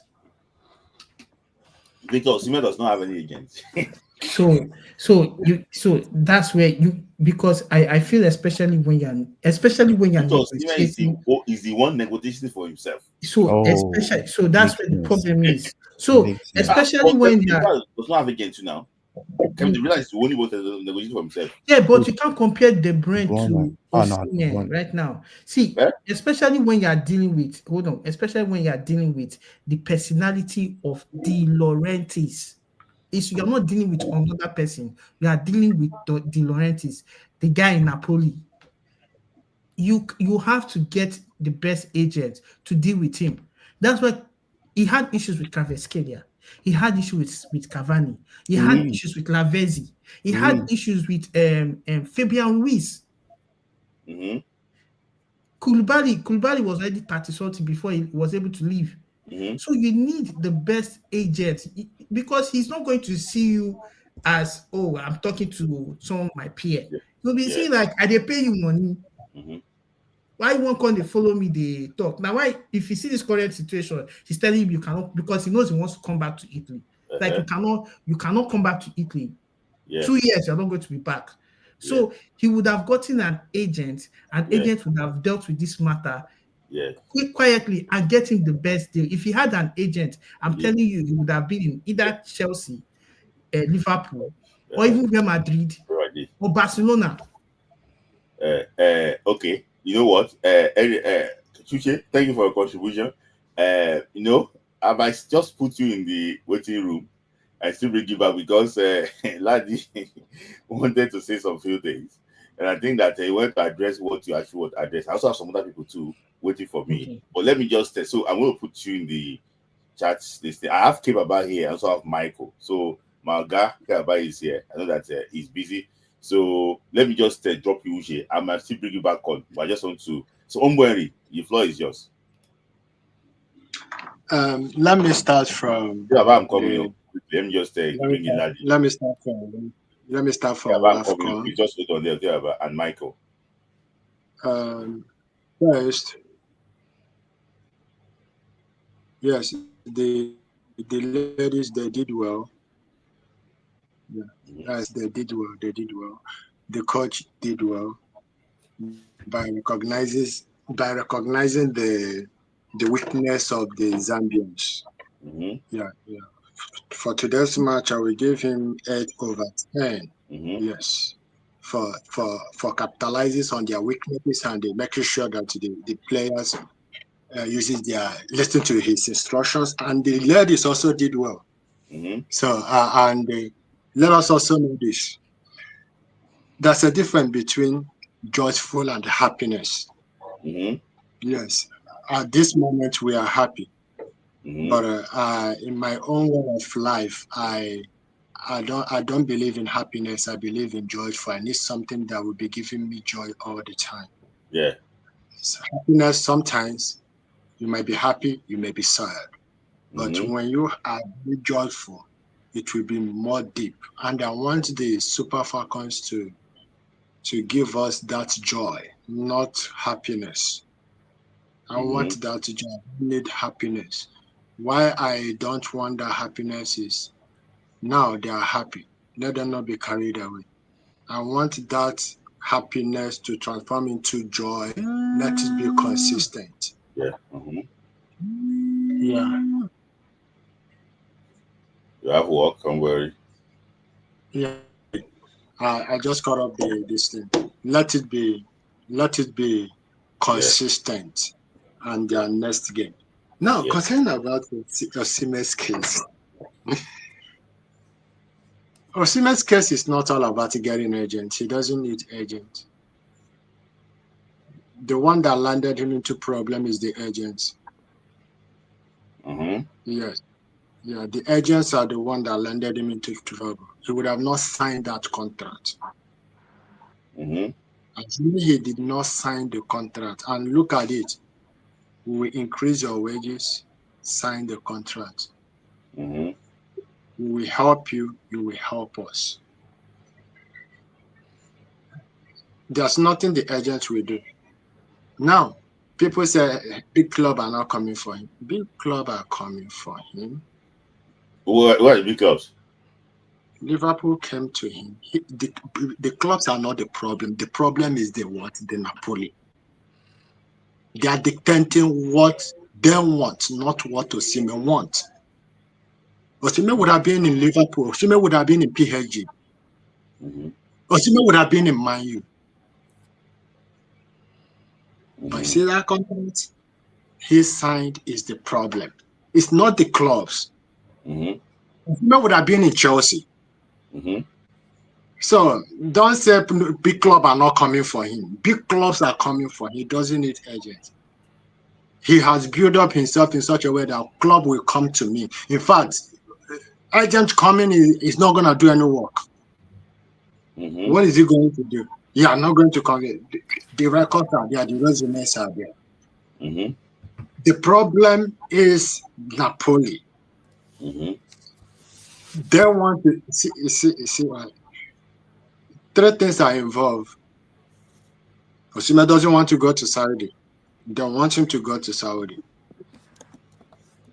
Juventus came, they say, hell no, you can't go any other place. Mm-hmm. The best thing for me, Galatasaray, they are not consistent. Short proof. If Galatasaray did not come, Osimhen, for me, staying with Team B in Napoli. Next year, move. They will lose. That is the only thing. Yeah. That is the only thing. That is the only thing for me. If they don't come, if they want you to go to Saudi Arabia and you don't want to go to Saudi Arabia and they say you must go to Saudi Arabia, and they say you don't want to go to Saudi Arabia, remain in Napoli. Don't worry. All right. Yeah, that's the thing. Yeah, let me allow Charles to talk. Charles, talk quickly so that I can bring your number and read that before I bring you about and mic up. So, Okay, so yeah, Charles, so so this WAFCON, right? Mm-hmm. If we win it, right, I would say it's down to the players' ambition and maybe individual brilliance and maybe might do a little bit. But Mm-hmm. I feel like we need to improve our coaching development because our coaching is too poor. I saw a post on Facebook. I don't know if it's true. They said this coach of Remo Star has UEFA B license. Mm-hmm. But if you check transfer market, it says he has UEFA A. Mm. So it's like he's contradicting the other. You don't know which one it is. But I would love for us to like dig a deep down and invest in our coaching development so much. Look at Spain. If you notice, almost all of them are good coaches. Even the young one, the Alonso, the Fabregas. You saw what Fabregas and Varane are doing at Como. How they're improving people. We need to improve in our coaches. Even look at the Portugal that won the Nations League. It was coached by a Spanish guy, Roberto Martinez. So we need to start improving our coaching development. I feel like that's one part we lag, but lagging behind so bad that we have what's it called? All these half-graded coaches from abroad and at home coaching us, and most times it depends on individual brilliance. If Pesero was a world-class coach, would have won the AFCON. Not this guy had. Let me give you an example. Sorry, this is to a partnership between Nigeria and La Liga. I don't know, maybe it's still existing. They took some coaches to Spain for training. You know what they were doing? They went to go and be looking at people wearing bikini on the beach. Oh, are they serious? Yes, when they were teaching, they said, "Let's finish." And we're there. And I went, said, "Let's go to the beach and go and watch people wearing." See, you know how much that thing costs, Charles? That's 2,000 pounds. I will pay for somebody here. I'm going to go and be sitting on the beach and be watching people wearing bikini. And we see that no. See, sometimes I just think that we have to be serious with ourselves. See, these coaches, they need to be serious first before you can invest in them. If they're not serious, just want to put your money on something that is not serious. This was when? 2 years ago or recently? No, about 3 years ago or so. 3 or 4 years ago. Oh my God. Because there are many grassroots coaches. They used to be CAF training coaches in Abuja before. What they do is that everybody will pass the exam. Is it possible? I've now realized that okay, everybody will pass the exam. Nobody is failing in this class. 100%. They now took it away from Nigeria to Ghana. So Honestly, some of these hon- things is unfair. So these coaches must be serious no, first. Eh? They must honest, be serious first. honest. If you look at the Moroccan coach, that man, he won the World Cup with Spain Yeah, not with too long Spain. ago. If Uh-huh. I'm telling you, if Nigeria don't win that cup, Morocco is my next bet because the man's a tactician. This is Yeah, where fine, this is yeah. this is He this is doesn't what have the saved, players, but it's good. this is what saved Chelsea in 2021 Champions League. They were Yeah. not that good enough, but Tuchel was a Yeah. tactician and they Yes. won that. Yeah, As you listen, say. this is So why I feel like we need to improve our coaching and this development. thing. Yeah. So So about Osimhen, yeah, fast you quickly because know, I have to bring people up. no Yeah. problem. Yeah. Yeah. About Yeah. Osimhen, I'm so sad and angry. I saw not too long ago that Liverpool are chasing this guy Isak for 100 and something million euros. I was a Mm-hmm. little bit disappointed. I said, why? Why not Victor? If you tell Victor, and, the only thing Isak surpasses him is only technicality, passing. Mm-hmm. But Victor can develop that. You know, Victor likes to. One thing I know about Victor is Victor loves to evolve his game. If you're paying Yes. attention, he's always evolving. When he Uh-huh. started from young, it was his pace. Mm-hmm. Then all of a sudden, deadly finishing. All of a Yes. sudden, long range. Then now this season, positional. He learned how to anticipate. He was so good at Yes. set pieces. He knows how to Yes. position himself. Know when to get to the end of the ball. Now I Yes. feel like Liverpool should have made a deal Yes. on Victor. Not because Yes. look at Chelsea. They won the Club World Cup. Look at their squad. Look at Mm-hmm. Tottenham. They bought Kudus. They bought Banks give wiped. Look at Man City. They're still buying players. Yeah. So Yeah. they I know. I know. It's just so crazy. And Aladi is here for Victor Osimhen, but every Ombori and Charles, I will let you go now. We have two people and I want to wrap it up very soon. Ombori, thank you for your time. You're welcome. Thank you. And the no Charles, problem. thank you for your time too. That is actually what Ombori and Charles. So, Laddie, let me hear from you. Yeah, quick one. Ike As Baba for again. What's Ike as Baba? for as for as for as for Victor Osimhen, yeah, I Yes. think the whole thing started with De Laurentiis, the owner of Napoli, and everything was like mixed match and all these things. First off, they offered him contracts Mm-hmm. to be the highest paid in Italy. Mm-hmm. Him on the other side wanted to leave, but he Mm-hmm. wanted to show appreciation to them so they can sell him for a better price money. To be a That win-win was situation. yeah, say win-win for both parties. Mm-hmm. So soon as he signed that contract now, at least PSG, he already agreed terms with PSG, but as at then, Napoli were still hell bent on 100, I think 120 million or 100 million plus, and while PSG was not ready to pay such amount, but they already agreed with to pay Osimhen's salary as at Mm-hmm. then. That's last season. Mm-hmm. So Chelsea came in again, but this season now the same thing happened. They don't want Juventus to buy him because they were insane. They are both in Italy, and then in England they are not ready to pay his wage. Mm-hmm. But all I can say is that Osimhen has rose is spending to you know he has too many people on his shoulder, too Mm-hmm. many people with families and non-families, and with all these people he has on his shoulder, is very difficult for him to reduce his wage. Mm. Now he has this thing has yeah, I mean, in my own way, I would say he has let enemy smile over him. Why?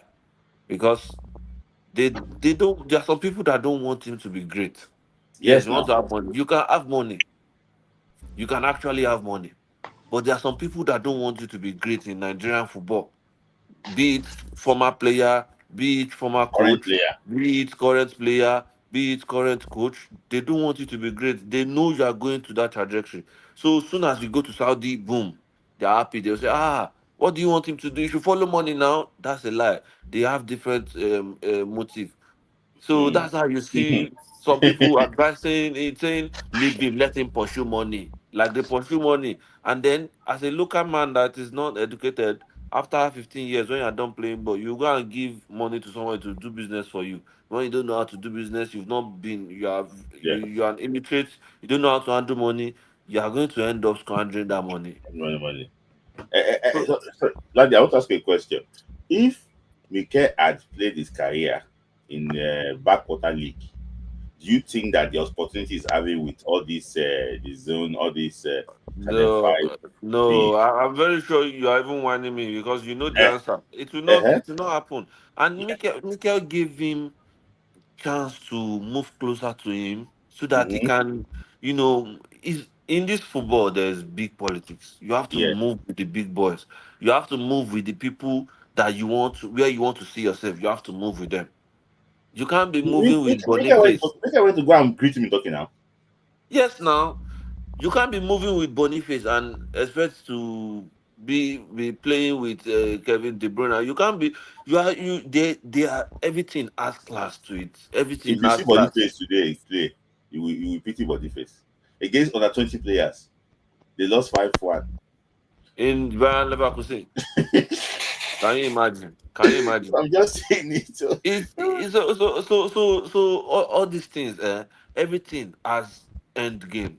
Everything has end game. There's one man, I forgot his name, that said, for your health is a result. Your wealth is a result. mm-hmm, Everything has results. It's results. something you have done before that will happen Mm-hmm. today. So he has. I don't know.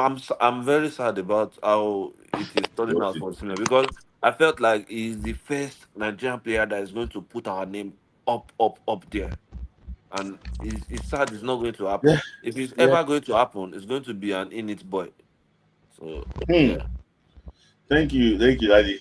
Thank you, Daddy. For you Okay. can see Statue was saying because I think this is going to wrap it up because you can Okay. see. Wait, let me go to Michael. Michael, your thoughts? Yes, thank you for the opportunity again. I hope you can hear me loud Yeah, we and can hear clear, you. right?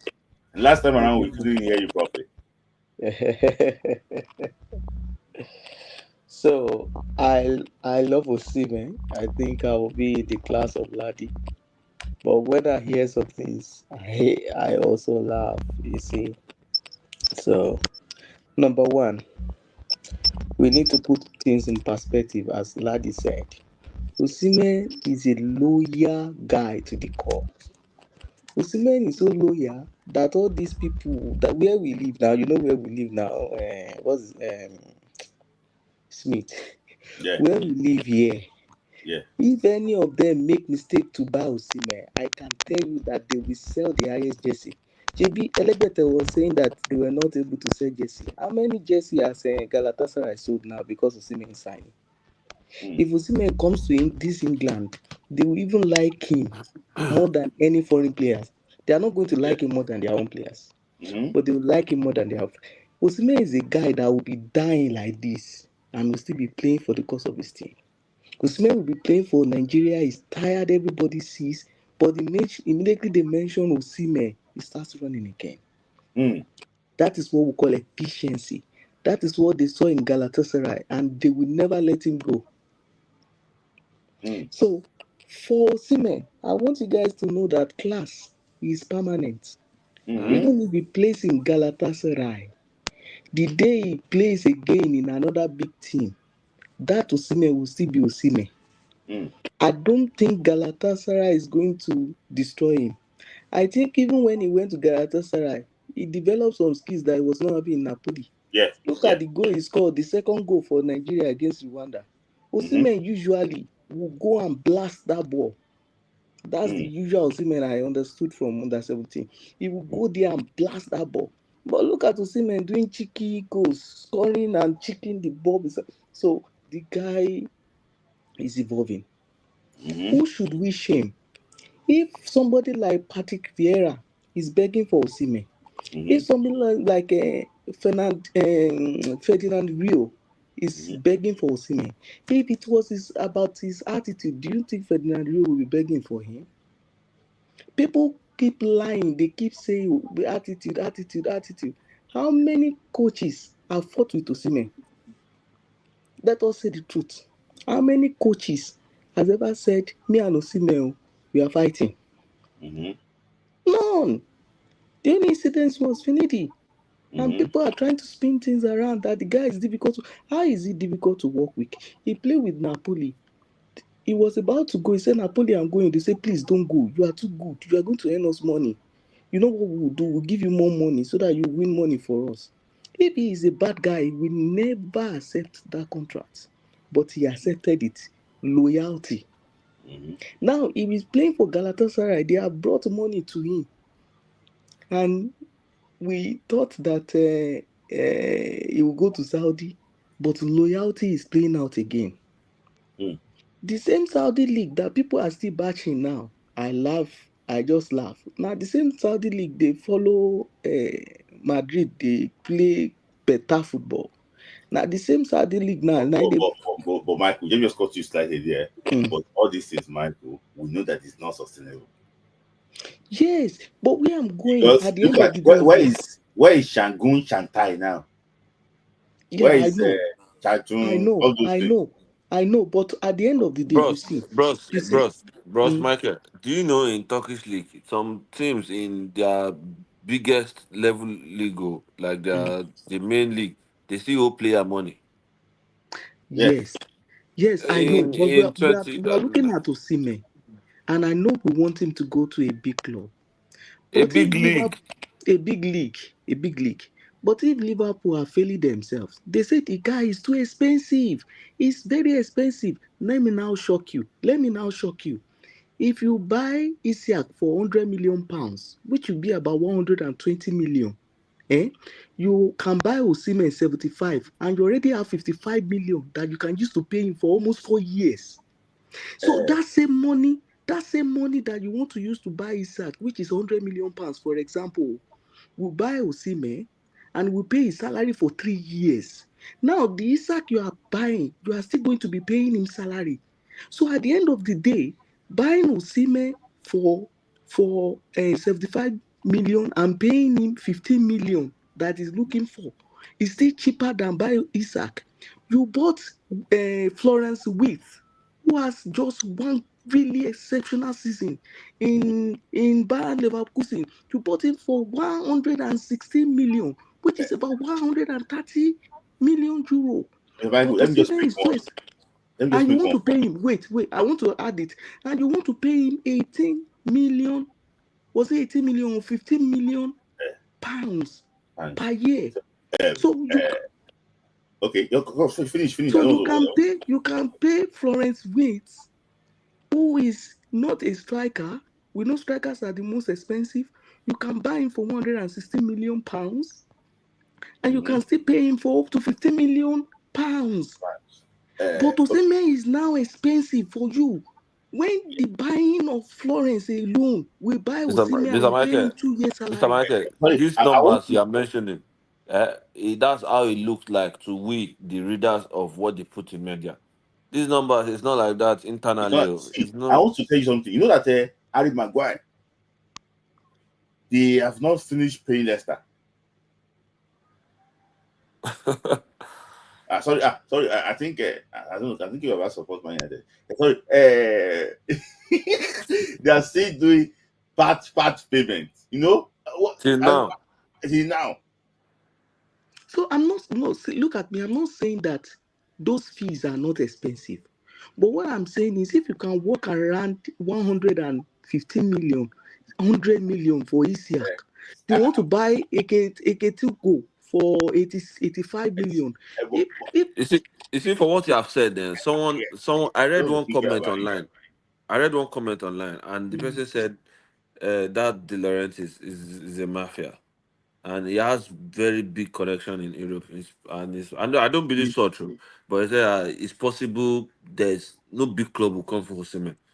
No, for me, I have explained to you. Do have been care about? See, Liverpool made inquiry about Victor Osimhen, and Slot told them that Osimhen is what he wants to get. He told them it was clear. The problem with issue of getting Osimhen it's not about paying Napoli. That money they were ready to pay Napoli. Is that the wage structure does not fit into their wage structure. Oh yeah. So But if how they is Florence collecting 15 million? How is no, Florence is No, that is 200 though. formally now. 200 though. It's 200 though. All those things are just media. It's 200 though. The okay? weight structure of Victor does not fit into it. When they bring Victor in, and Victor start collecting probably more than Van Dijk and Salah, or he's going to unsettle you. Let's be honest. He's going to actually But do work. you know that this Victor we are talking about, what he wanted at first was 10 million, and that 10 million will fit. Because if you multiply Was not 10 million, 10 million if net? you multiply 200,000 by 52, it's already 10 million 400. Yeah. So what Victor It was was not looking net. for, Was it not net? no, who is paying net in any European country? Was the Napoli Okay. paying 10 million net? Sorry, Napoli was not paying 10 million net. I want to bring Kebaba to the conversation, but Kebaba, give me 1 sec. So I just appreciate Napoli was not paying. There's no country in the sorry, world Michael. that pays 10 Sorry, that Michael, pays I want net. to bring Kebaba. Sorry, 1 second. I'm going to come back to you, Okay. Michael. Yade said that the difference between Mikel, between Mikel and probably Osimhen, is actually what proper management team. I agree with that, and I think that Mikel learned in a very hard way. All this that Osimhen is facing now, Mikel faced at 18 years of age. 18 years. So Mikel learned from that, and since then, Mikel was locked in a room, during Leon Slow's days. So I think he faced this early, so he learned from that. Here I would know this thing. Mikel has not talked to the media, but Mikel is now the one on social media. Not to shop. If Mikel does not talk, food do not come. But kudos to Mikel for doing the right thing, because football money go finish, and Mikel is now doing the needful. So Charles said that what attitude does Osimhen really actually have seriously?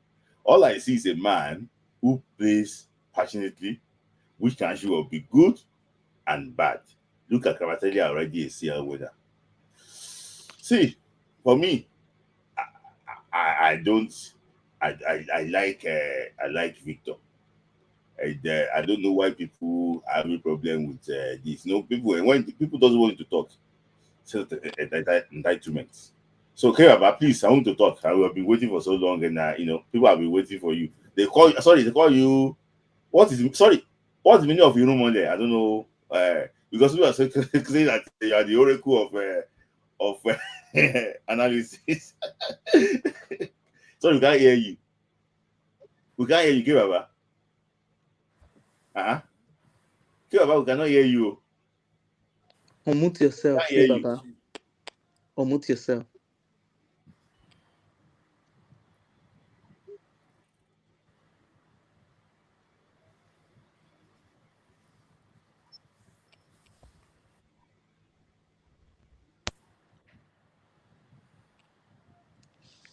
So let's just try and wait for here about to join. So for me, I know that Michael, you are like daddy. I think you are Victor Osimhen's WhatsApp group.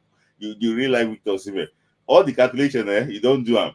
There's one thing. There's one thing you should ask Nigerian footballers. All these guys. You should not be staying around them too much. There's one Agbawo in Nigeria. I don't want to mention his name because this our platform is going bigger now, and they are watching it. That bros now, if this one call him his nickname, he will dash them 2 million. If this one call him all the old Yoruba actress, dash them money. Everybody, the bros, the day he speak like this, I know that bros, there's no one sense. As I said, he's a former footballer. That's how you know all these people. They are not people you should be around. At the end of the day, they will finish when football finish. Now they will finish the money that's with them. Victor Osimhen should not be seen around this kind of people. Yeah. He I should not be understand. seen around I understand. around them. There was a About time Victor. when he broke out in Napoli newly. When he comes to Nigeria, he doesn't shout. He used to tell people, "Okay, let me let Kebaba talk." So sorry, let me just say, Charles. So maybe I'm trying to mix it up.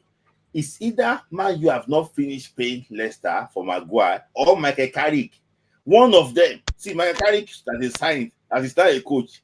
I knew that a man you struggled to pay that 60 million they paid for Michael Carrick then.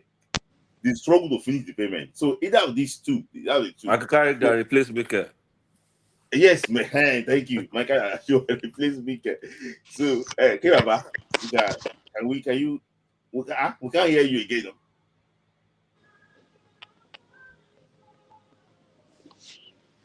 And I can see Umbe will come and fight again. So I will soon leave now. I just want to say the last thing before I leave. Okay, say the last thing quickly. What makes Osimhen great for us is not going to be the club he plays for. It's the glory he wins for Nigeria. What will create Nigeria? I will still bring you on later. I will still bring you on. Sorry, continue, Michael. So what will take Nigeria to the pinnacle is not where Osimhen plays for. It's where he takes Nigeria to. You see, if Rashidi Yekini was not playing in the biggest club in his days, but he's the greatest of all time. And we can always say that Rashidi took us to that height that we want. Osimhen can take us to Eldorado, even though he plays in Napoli. Imagine, I'm just saying it hypothetically. We qualify for World Cup. We go to finals, and Osimhen is still a Napoli player. Who cares where he plays for? All those boys that took Morocco to semi-finals of World Cup, are they all playing in big leagues? No. They even have some of them that were playing in Morocco. Oh, Kibaba is back. Sorry. No, Kibaba. Sorry, hold on. Kibaba, we cannot hear Kibaba. Can you hear Kibaba? No, I can't hear him. I think what is happening is his laptop. If he's using a laptop, there are some laptops that have 2 prongs. That if you don't fix the 2 prongs, you can only hear what others are saying, and others will not hear you. So if that's the kind of laptop he's using, then maybe he uses his phone. So the guys who took Morocco to semi-finals, they are legend for life. Oh. Even though maybe they play for Amrabat, they are legend for life. What will make us continue to praise Osimhen is how many goals he scores for us, and if he takes us to World Cup final. If he wins World Cup for us and he's a Napoli player, who cares? He is enjoying his money and his life, and Nigeria is now world champion. That is the most important thing. So don't let us really break our head about these clubs. Let him do what makes him happy. If he's not happy as a human being, we can't get the best from him. So if he's happy first, then he can give Nigeria his best. Thank you. Mike, before you go, the reason why we're just particular about these clubs is that when they play for club side, when they come to the national team, there's this element of maturity they even add when they are playing. Look at when Martins came from Inter Milan. You can see Martins came from Inter Milan, and I think it was against Algeria in Blida. It destroyed Algeria. Like, was it against Algeria in Blida or against Ireland? Was it against Ireland in 2-0 friendly win? You can see that this guy played for a big club. Yes. So this maturity, they don't get scared about situations they take. But when they play for they are used to play for relegation struggling sides. They fight relegation all the time. So that mentality sometimes might change. Yes. But Osimhen has transcended. Osimhen has played in a big club, either we like it or not. Can you hear me now? Yeah, I hear you. Yes. Good. So, sorry. Like I said, I was following you guys on YouTube. Then I had to park. Then I am home now. Let me start by saying the issue about whether players transfer fee is still pending, they've not paid. It could depend on the kind of contract that on the kind of transfer. Sometimes there's add-on clauses that they say, okay, if this team is able to win the Champions League, you are going to get X amount of money as a selling club. So those are possibilities. That's the only reason why you could say clubs are going on the balance of transfer for donkey years. You know how Carrick started playing for United over like some 20 years ago. So it's like you say United cannot afford to pay its transfer over 20 years. So that's just about it. See, I am particular about Victor's case, Osimhen. I think this is about Nigerians. I think we are disrespecting Victor. I'm being very honest with you. We as Nigerians, we are disrespecting Victor. We are selling him short. All I hear is people say it's difficult to work with. Victor is not more difficult than Balotelli. Balotelli played for some of the biggest clubs in the world. So what are we saying? There used to be a player, a Dutch player, Van Udonk. Victor is not as difficult as that player. Victor is not as difficult as Gennaro Gattuso when he was playing. See, yeah, Victor could be stubborn. He has his days. Yes, I'm not going to hold brief for him. I'm not going to tell you that everything he has done in his life is perfect. But when we talk about his transfer, when we talk about Victor as a footballer, and we're talking about him, about his attitude and this. See, let's learn to separate things. When Rooney was not the easiest of players to deal with, but I see if Victor were to be an Englishman, are you telling me that all of these clubs will say he is difficult to deal with? No, we are not going to go into that because, of course, he's not an Englishman, he's a Nigerian. I think there are two things they are currently impeding Victor's progress now. One is the lack of a proper management. See, when Henry said Victor doesn't need agents, no. See, there are some super agents. Somebody like the late Mino Raiola, and the club to them, we want this player. Even though they are not the owners of those players, they get in touch with whoever is handling them. I can give you cases of players who don't have the kind of pool to go to certain clubs. But those agents who are super agents will get in touch with their managers and say, you know what, I have a club who wants your player. There is going to be a sharing agreement. You get this, we get this. And sometimes they just bring the player under their management. You understand? They have an agreement with his own manager that, okay, this is what we are going to do. This is what we are going to do for your player. I've seen that. I can mention names here of even Nigerian players. So when you say Victor doesn't need a manager, a proper management team, then you do not really understand the role of management teams in a player's development. Victor does need a proper management.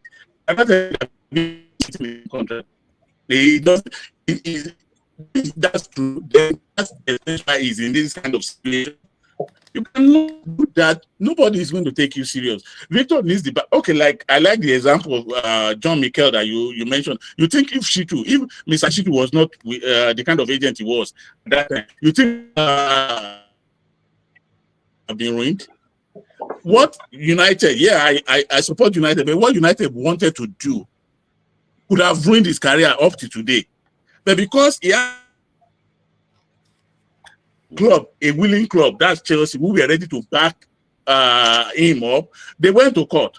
Anderson was given a jail sentence. You understand? So for me, when you say he doesn't need a manager, no, he needs a manager. We can talk about Victor's attitude. That's a different discussion for another day. But when you say, and some people say he's not what amount. How is Victor not worth that amount? And they say he has only one good season. No, he didn't have only one good season. If he had only one good season, how did Napoli get to sign him? Wasn't he good when he had that season at Lille?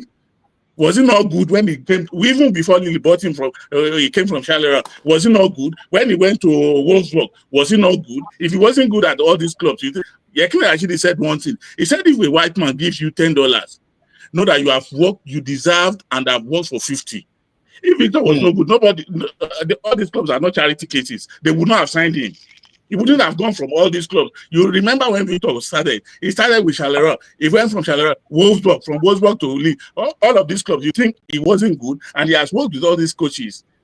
See, we can talk about him all we like, but this thing about wage structure, they are exceptional talents. They can talk to Victor. Victor's, in fact, when Victor plays street football, you see the passion with which he plays street football. That's to tell you the kind of person he is.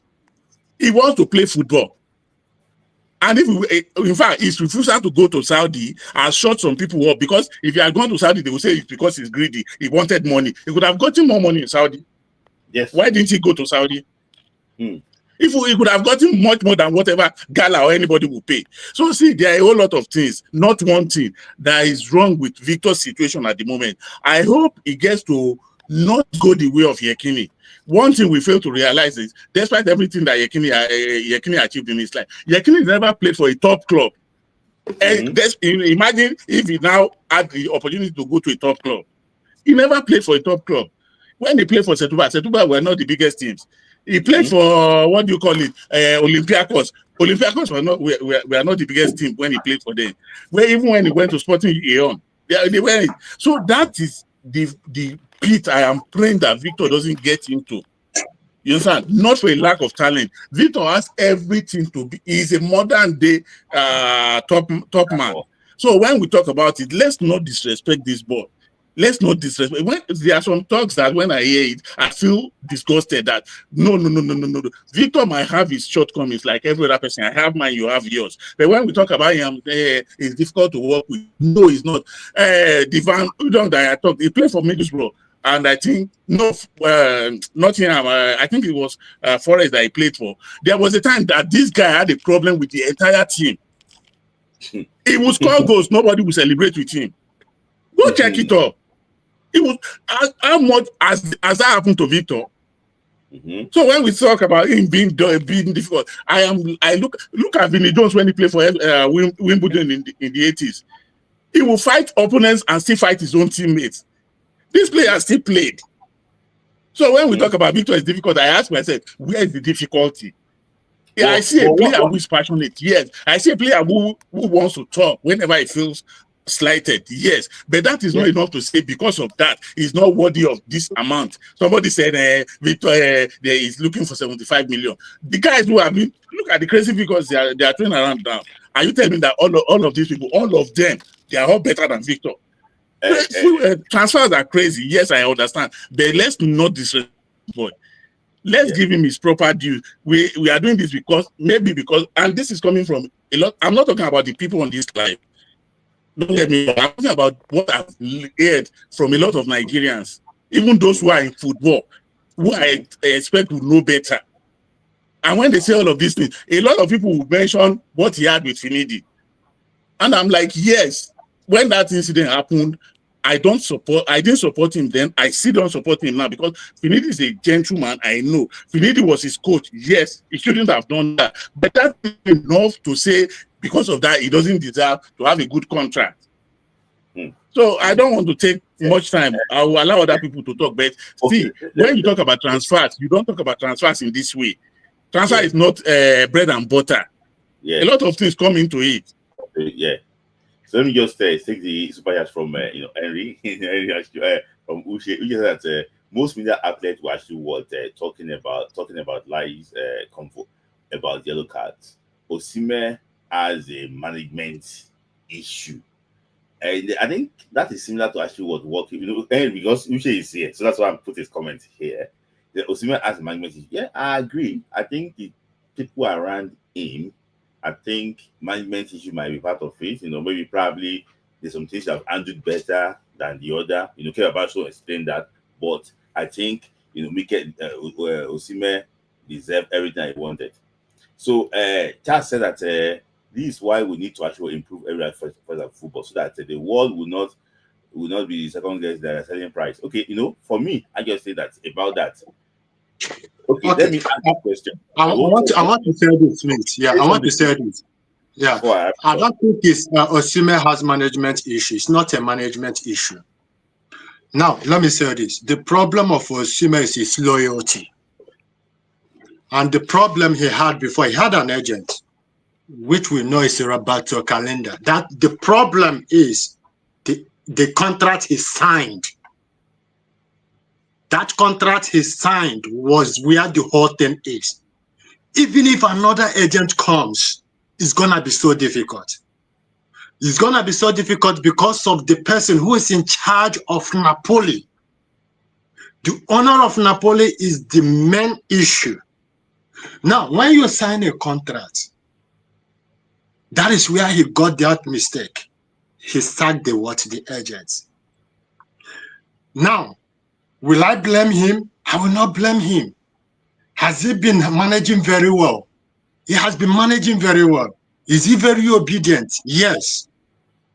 Moving from Germany to Belgium, from Belgium to Germany, from Germany back again to Napoli, until when he now got issue of that contract. And that contract becomes the issue of Chelsea. That is where that problem lies. Everybody can fall a victim of that. Everybody can fall a victim of that. That is where the issue is. It's not all about the management. Does it mean Osimhen have good management? Yes. Now, people saying we are surrounding people. So we are he surround himself around people that are not good. The same kind of people that are saying this, assuming that you are in the era of Christ, you will even crucify Jesus before they crucify him. Look at the people he surrounds himself with. I don't look at his personal life. Let's be honest to ourselves. I'm not trying to defend him. You see that passion that guy have? If any of our player can have that kind of passion, Nigeria will be a better place in terms of sports. I think I tend to agree with what you're trying to say about the passion. For example, now, if we get a midfielder with that passion, we get a defender with that passion, Super Eagles will be different. With that passion, with Osimhen's passion, if we get a midfielder that has that same passion, defender with that passion, I think we.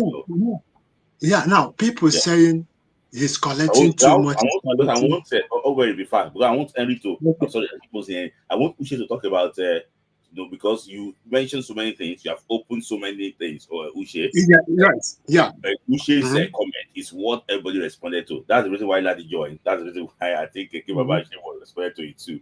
But Uche, do you want to say some things about what you said? Just to back it up. Yes. I'm still on that management issue. This Portuguese player, what's his name? This guy that I keep forgetting. The guy that played for Atletico. Joao Felix. Yeah. Joao Felix was bought for about 100 and something million euros, right? He had issues with Diego Simeone, right? Yes. But because he had a very good agent, that is John Mendes, the same agent as Ronaldo. Because he has that sort of agent, that agent was able to get him a move to Barcelona, to AC Milan, to Chelsea. Those guys will know how to work around your contracts. They'll be able to get the big boys to come and pick you up. See, when Essien was having issues in Chelsea, but his agent was still able to get him Real Madrid deal. Adebayo's agent was able to move him from Arsenal to Man City, and he went on loan to Real Madrid. Real Madrid, yes. You need such agents. He doesn't have one right now. And so whenever he's coming to the table, what De Laurentiis is seeing is like, this guy wants shop money. But if he knows that is an agent coming to represent him, if he sees that it's an agent coming to represent him, he would not be arguing, like taking this for so long. Like he's signing a deal and he's telling him you cannot come back to Italy for the next 2 years. No agent will, if he has an agent will work around that deal. We still be able to make sure that he can go to, whether it's Inter Milan, AC Milan, Juventus, or any club he wants to go to, because he has an agent of reputation. Because that agent can take him to court of arbitration. Yeah. Uche, sorry, don't even go far. What about Victor Moses? Yeah. Victor Moses was going to the biggest clubs. He went to Liverpool. Liverpool, Chelsea. Is that not an agent that landed Victor into problem he is right now? That is one agent. Now, let's come into play. Let me say this. Somebody say super chat. I want to tell you that you go now. Yes, let me say people are different. Let's be honest. People are different. People are uniquely different. What worked for Felix might not work to another person. Let's be honest. That is why whenever I don't like when things happens to somebody, we use somebody as a reference. Mm-hmm. My dad always do that. You see how this son of a this thing behave. You see how this son of a person behave. Don't do that. Everybody is unique. Now, the person you will be looking at, what kind of human being is this Napoli's what president? That is the question we need to ask ourselves. Yeah, What is the problem? Yes. Who are you? Wait now. Okay. When you now said, okay, Felix have this, Felix have this, Felix have this. Felix have not experienced the chairman of what Napoli. We don't. I don't want to begin to say Cavani, Lavezzi, Fabian Ruiz, Cavara experienced the same thing. Cavani, where did he end up? He ended up in PSG. In PSG, what happened? What happened? He played well in PSG. Cavani even left PSG at the same age that Osimhen is leaving. Wait now, look at this. Cavani, did he extend his contract? See, no. Cavani? No, that's the question. Did Cavani extend his contract? That is where I'm saying. Now, nobody. Cavani did not extend.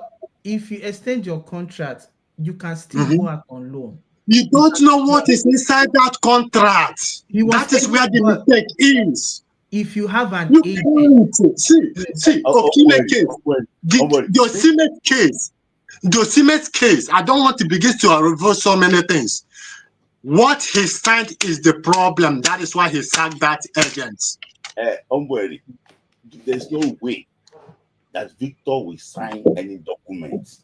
If the agent read it, Victor will know what is in that contract. Look at the two things that killed Victor. When I said it, his loyalty, and the mistake he's signing the law contract. His loyalty. If you know Victor very well, that is why sometimes I want Victor to be tough a little bit. Victor is not tough.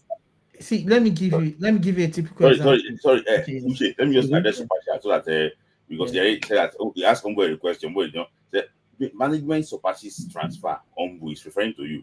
That's why I think that was super chat. Okay. Management surpasses transfer. Osimhen's case is the bigger is signing of the contract. If you know what is inside that contract, you will just say, God, help this guy.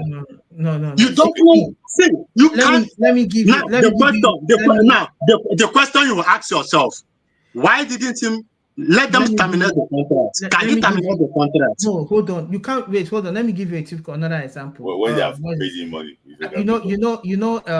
Harry Kane. Harry Kane signed a contract extension in Tottenham, and he had the gentleman agreement with Daniel Levy, and he was unable to. When he felt like, I'm supposed to leave right now, he couldn't. Levy told him, you have to go and bring the money before you can leave. Like all those gentleman agreement stuff we signed is on your own.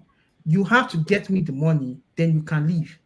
And everyone knows. Do you think that Galatasaray have not done it? No. What are you guys saying? Do you think that wait, Uche, the way you are talking about it, do you know why Osimhen is still in Napoli? Okay. Do you think that Galatasaray have not done everything possible best for Osimhen to leave Napoli? Osimhen does not have a good agent. It's not the management. It's not the agent. It's the management. It's not it. No. See. Napoli wants him. Now look at this question. Juventus want to take Osimhen. The contract said no. Even if you bring an agent, you can't convince him. You can't convince the president of Napoli. The price they are selling Victor. Before I take your listing, let me just take Michael's comment. Check. So, you can't predict the owner of Napoli. He has the record of problematic transfers, which you could agree. Ask Koulibaly, which you agree that this guy is always problematic. Look at what he did to Kvaratskhelia. They nearly threatened him to sign a new contract. He didn't sign. That is where, God bless you, Smith. That is where the problem is. It's not the management. The mistake he made is to sign the contract. It's not all about Osimhen does not have good management. Osimhen does not. It's not it. I want you to let's see now. If Osimhen, see, let me tell you, if Osimhen bring another agent, are you getting me? The agent will convince Osimhen. You know what? Go to Saudi Arabia. It's not no. It's not agency. It's not agents like hold on. It's not agents like Mino Raiola or Jed Mendes. Those guys have track record. They get their players. Remember, they want to make money. Remember, they want to make money. No. Hold on. It's not about making money for those guys. Those guys have a reputation to protect. If it's Jordan what do you mean by reputation to protect? Now, look at this. You are not getting it. See, you are not getting it. You see. Okay. Uche, finish. Okay. Uche, please finish your thought. But before Uche talk, please, I want to say this thing. This man in question, all of us know that is a difficult man, Napoleon. Before Victor, see, when Fabrizio Romano said that Victor will sign for Napoli when he was going to Lille, from Lille, I was not happy. I wasn't happy. But I think that, okay, maybe luck will smile on his side, because if you are going to Tottenham or you are going to Napoli, they are one of the most difficult negotiators. Tottenham owner, Daniel Levy, and De Laurentiis. They are very difficult. So when you know the reputation of this man, shouldn't tell you something there. Onweri, I don't know, maybe Onweri mix it up.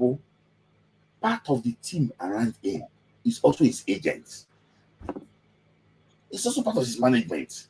So there's a part of the team around him. So what you are saying basically is this: for Victor to sign that contract is beneficial to Victor at that point in time. Okay. But it's because things did not go according to plan. That's why we're talking like this. Listen to I'm coming because what Osimhen needs is world-class sport lawyer and management to sort himself out. He ruined Lozano, Cavani, Ruiz, Koulibaly. So talk, and then Eric will now Uche will now respond. They will have just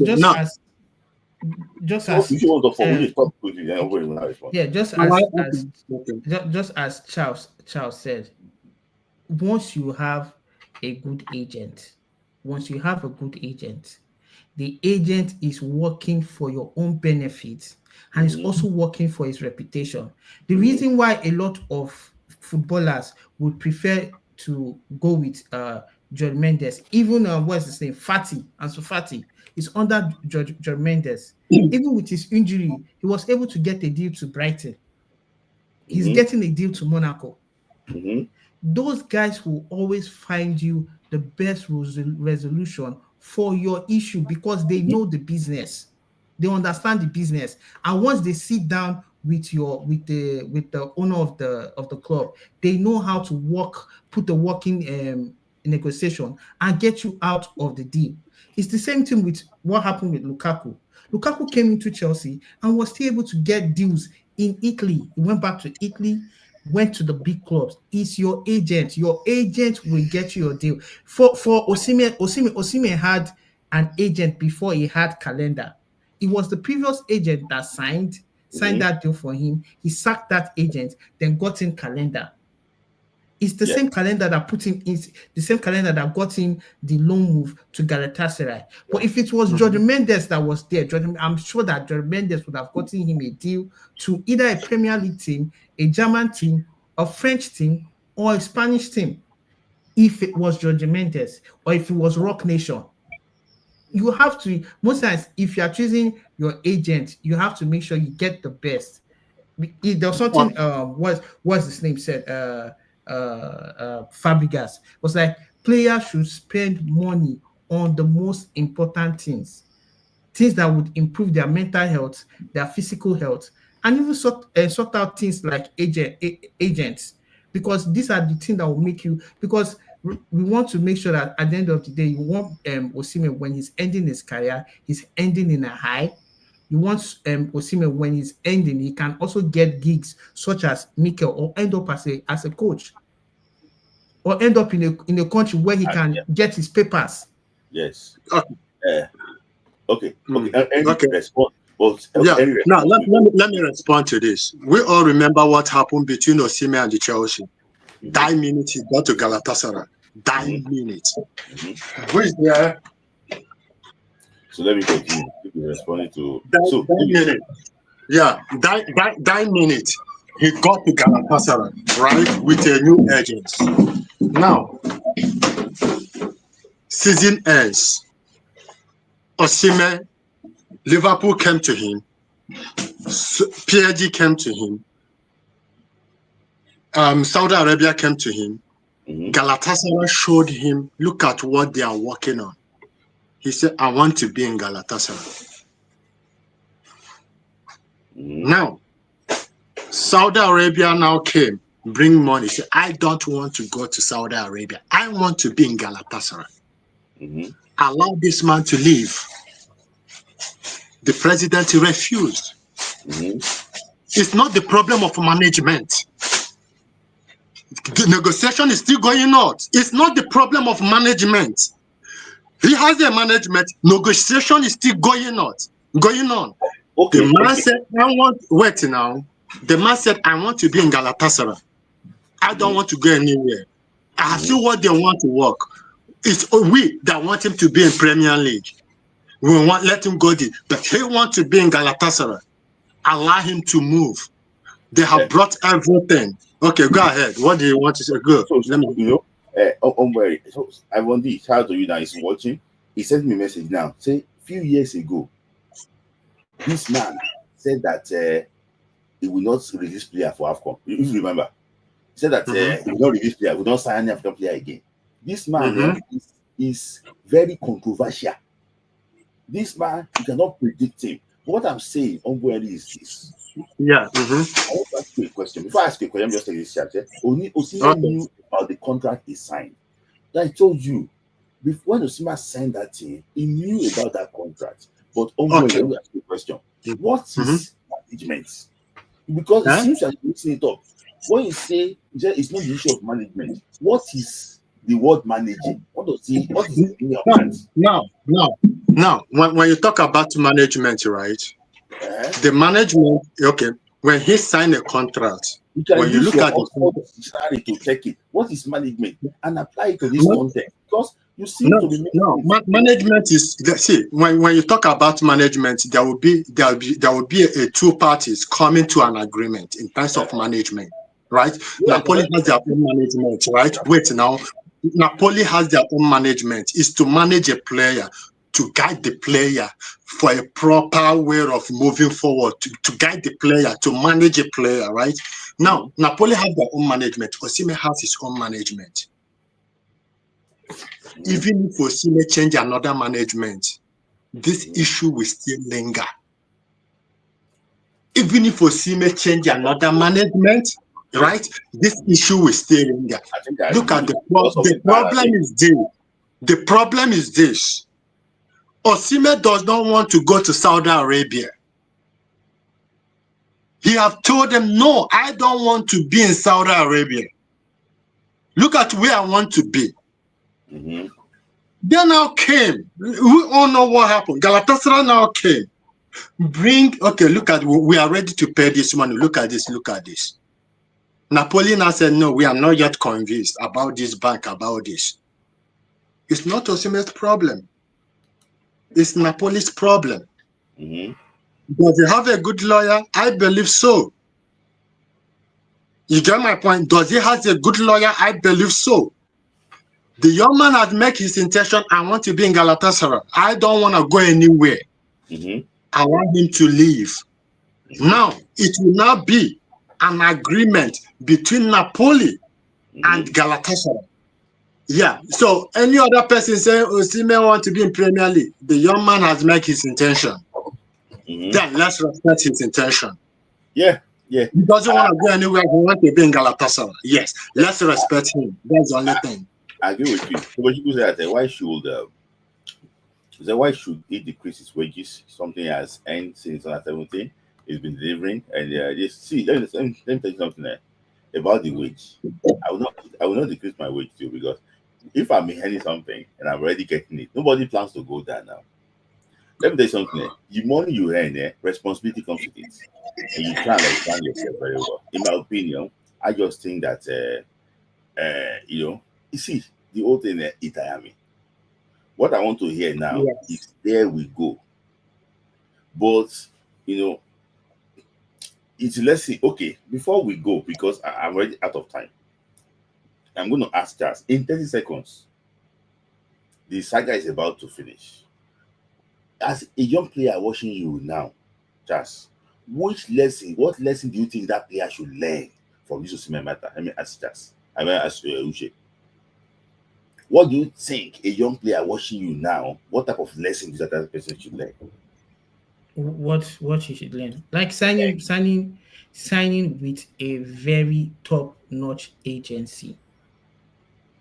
People don't understand. These people understand the business more than you that is a player, because that aspect is the business aspect. They can work within. They can even work a payment structure even with your wages.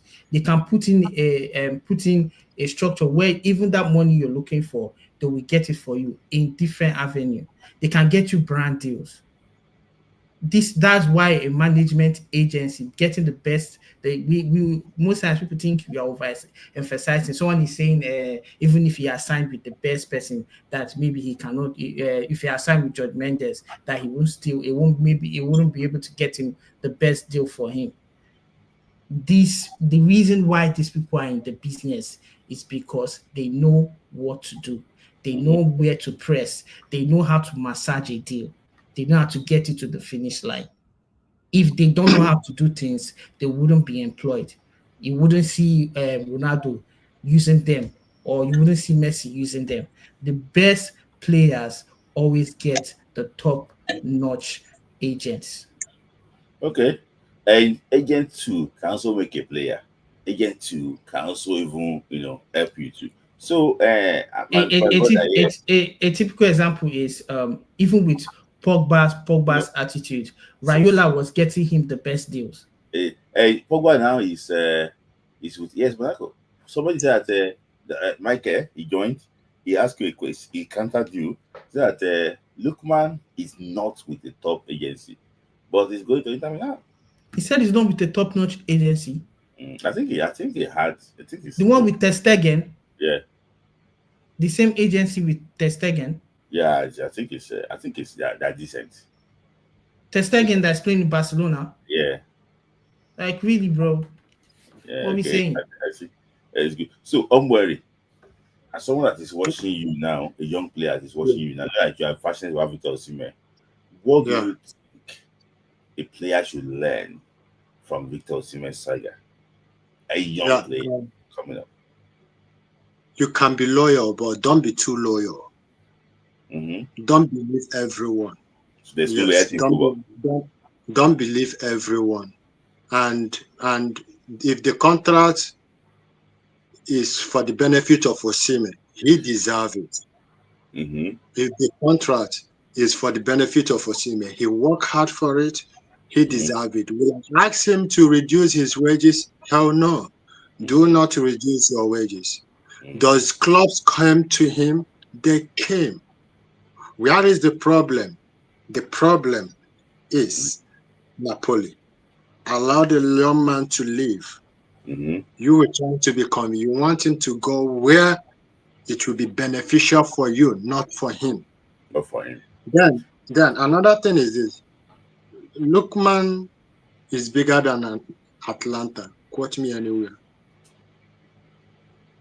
Lookman is bigger than Inter Milan. I said it. Lookman whenever I talk, think about it. Don't look at it. Lookman Lookman is bigger is gonna that Inter Milan that played the final of the Champions League. Remember what I tested you, 50-50. Let's see what the new coach will do. Inter Milan that won Champions League. that has a treble. Let's think about this. Let's think about this. I know what I'm saying. They have new coach. If it is the old coach that was there, I would say 60-50. I would say 60-40, but it's 50-50. If it is the old coach that was still in Inter Milan, I don't have no problem. But it's a new coach. That is why I place it 50-50. Does Lookman bigger than Inter Milan? Yes, he is. He is. Okay, let me take with my full hand. Let me take I said it. Work with the right management and agency. Constantly we're developing and evolving your skill sets. Work on your appearance. That's a different set of things. Work on your appearance to get some lucrative work deals like Ronaldo, Beckham, Neymar, Grealish, and lastly, get a world-class education. See, Henry touched on. Charles touched on everything. He said that the management and agency. For me, I think management is very important. Skill set too, because if you okay, let me give you an example. Ataneke, they gave him one player. I think the boy is in Division 2 in Sweden. When the boy joined the agency of Ataneke, hey, he's gonna move. After 2 years now, the boy was the one that partnered Benjamin Fredericks during the Under-20 World Cup. The boy still has not moved. So probably the boy's skill set is not the right skill set. Maybe. So that's another thing too. Work on your skill set. Also, work on the appearance. For me, I think appearance also vital because I think there's this CR7 logo that people are buying. One right, left, and center based on the branding. With Ronaldo, but that appearance, IoT is one I can talk about that. I don't really know much about talking about this branding appearance thing. And he also mentioned that get a world-class education. That one is very important because I heard that Mike went to some school of training, on how to talk and everything.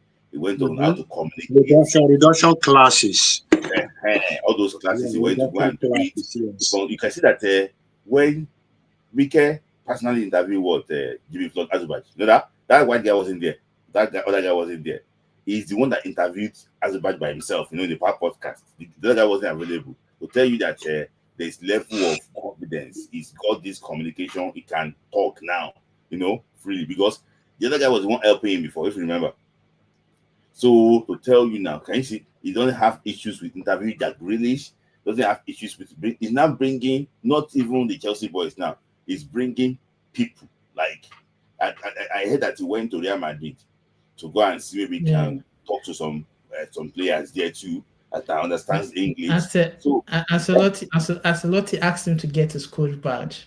He gets his coach. Yeah. I think Mikel wants to do his coaching badge too. And before I wrap it up today, please, Ashley Plunter already have your B license. See, nobody is more Nigerian than the other one. If she's truly qualified, if there's opportunity that she can work, don't say his grandfather is in Nigeria. That is not really Nigeria. Give her the opportunity to serve her fatherland. Because nobody used left hand to point to his or her father's house. See, you cannot dictate where they give birth to you. You cannot dictate who your parents will be. I can hear some people already laughing. Good evening, my dear. Thank you, man. Boy, please mute yourself.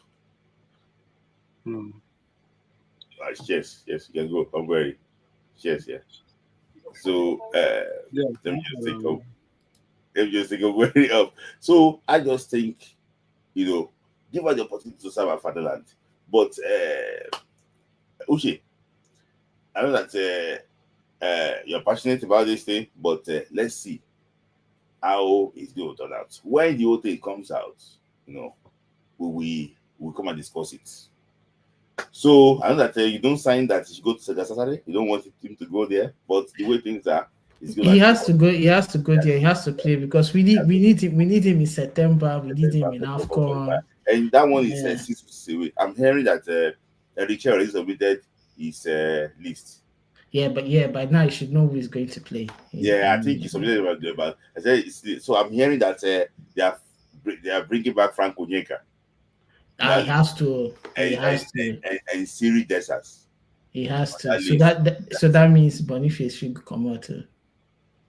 See that Boniface matter. I will come back and discuss it in full because I hear some few things. I'll come back and bring that one because Boniface matter is a long thing. But because for this remaining 4 games, we need people that are zoned in. You don't need someone that will be coming there and be jogging. Not like he's not good, but I feel like he needs time off. Let him focus on getting into Ten Hag's team. So thank you, thank you, Uche, for your time. I call you Eddie 10 times today. Thank you. Thank you. So guys, that is that for I've already overshoot my time again, but at least I'm happy that I didn't close the 3 hours mark. Thank you guys again for another wonderful Friday. Friday Night Football Club. We might be, talking slightly about I didn't preview maybe I'm going to come live one of these days and talk about the game between Nigeria and South Africa. I didn't preview it, but I think that I don't know. Maybe South Africa will beat Nigeria or Nigeria will beat South Africa. I don't know about that. But I will look for. We'll need to make a video on it or just to come and talk about it live. But I want to appreciate everybody here that actually contributed super chats and everything. My best contributor here actually was been Charles. So and those. Thank you, Bright. You didn't come live. You meant to come now. You joined, but. He said that they cannot detect your device. Let me just quickly give a shout out to Charles. Thank you. Connect to God. Charles, connect to God. Remy Ali, always, there. Yare Imade, thank you. My brother. Ushe, thank you. I called Ushe Henry almost 10 times today. Thank you, guys. Michael Adelami, my brother. Another Osimhen fan club. Thank you. Thank you for joining. Ainde Isaac, I also appreciate your love. Charles, again, I appreciate your love. So that is that on the Friday Night Football Club. And I want to appreciate all of you for your contribution. I will see you again on Friday for another brand new edition. Maybe on Friday, we'll be talking about Super Falcons in the final against either Morocco or Ghana or Algeria. And Mission X is finally possible. I will see if I can make it to the final and see them because it's not far from where I actually was staying. So thank you for your love. You didn't buy super chat now. I only did super chats. Thank you. Those are actually what joined too, from Denosaur to K Baba to my brother Ladi to Ushe. I've already mentioned Ushe, to Ombueri that came to cause violence, and I think I mentioned everybody, and I think and Tokwe and Sheun to Tokwe actually was joined. Thank you for your love. I'll see you again. Have a great weekend. Thank you.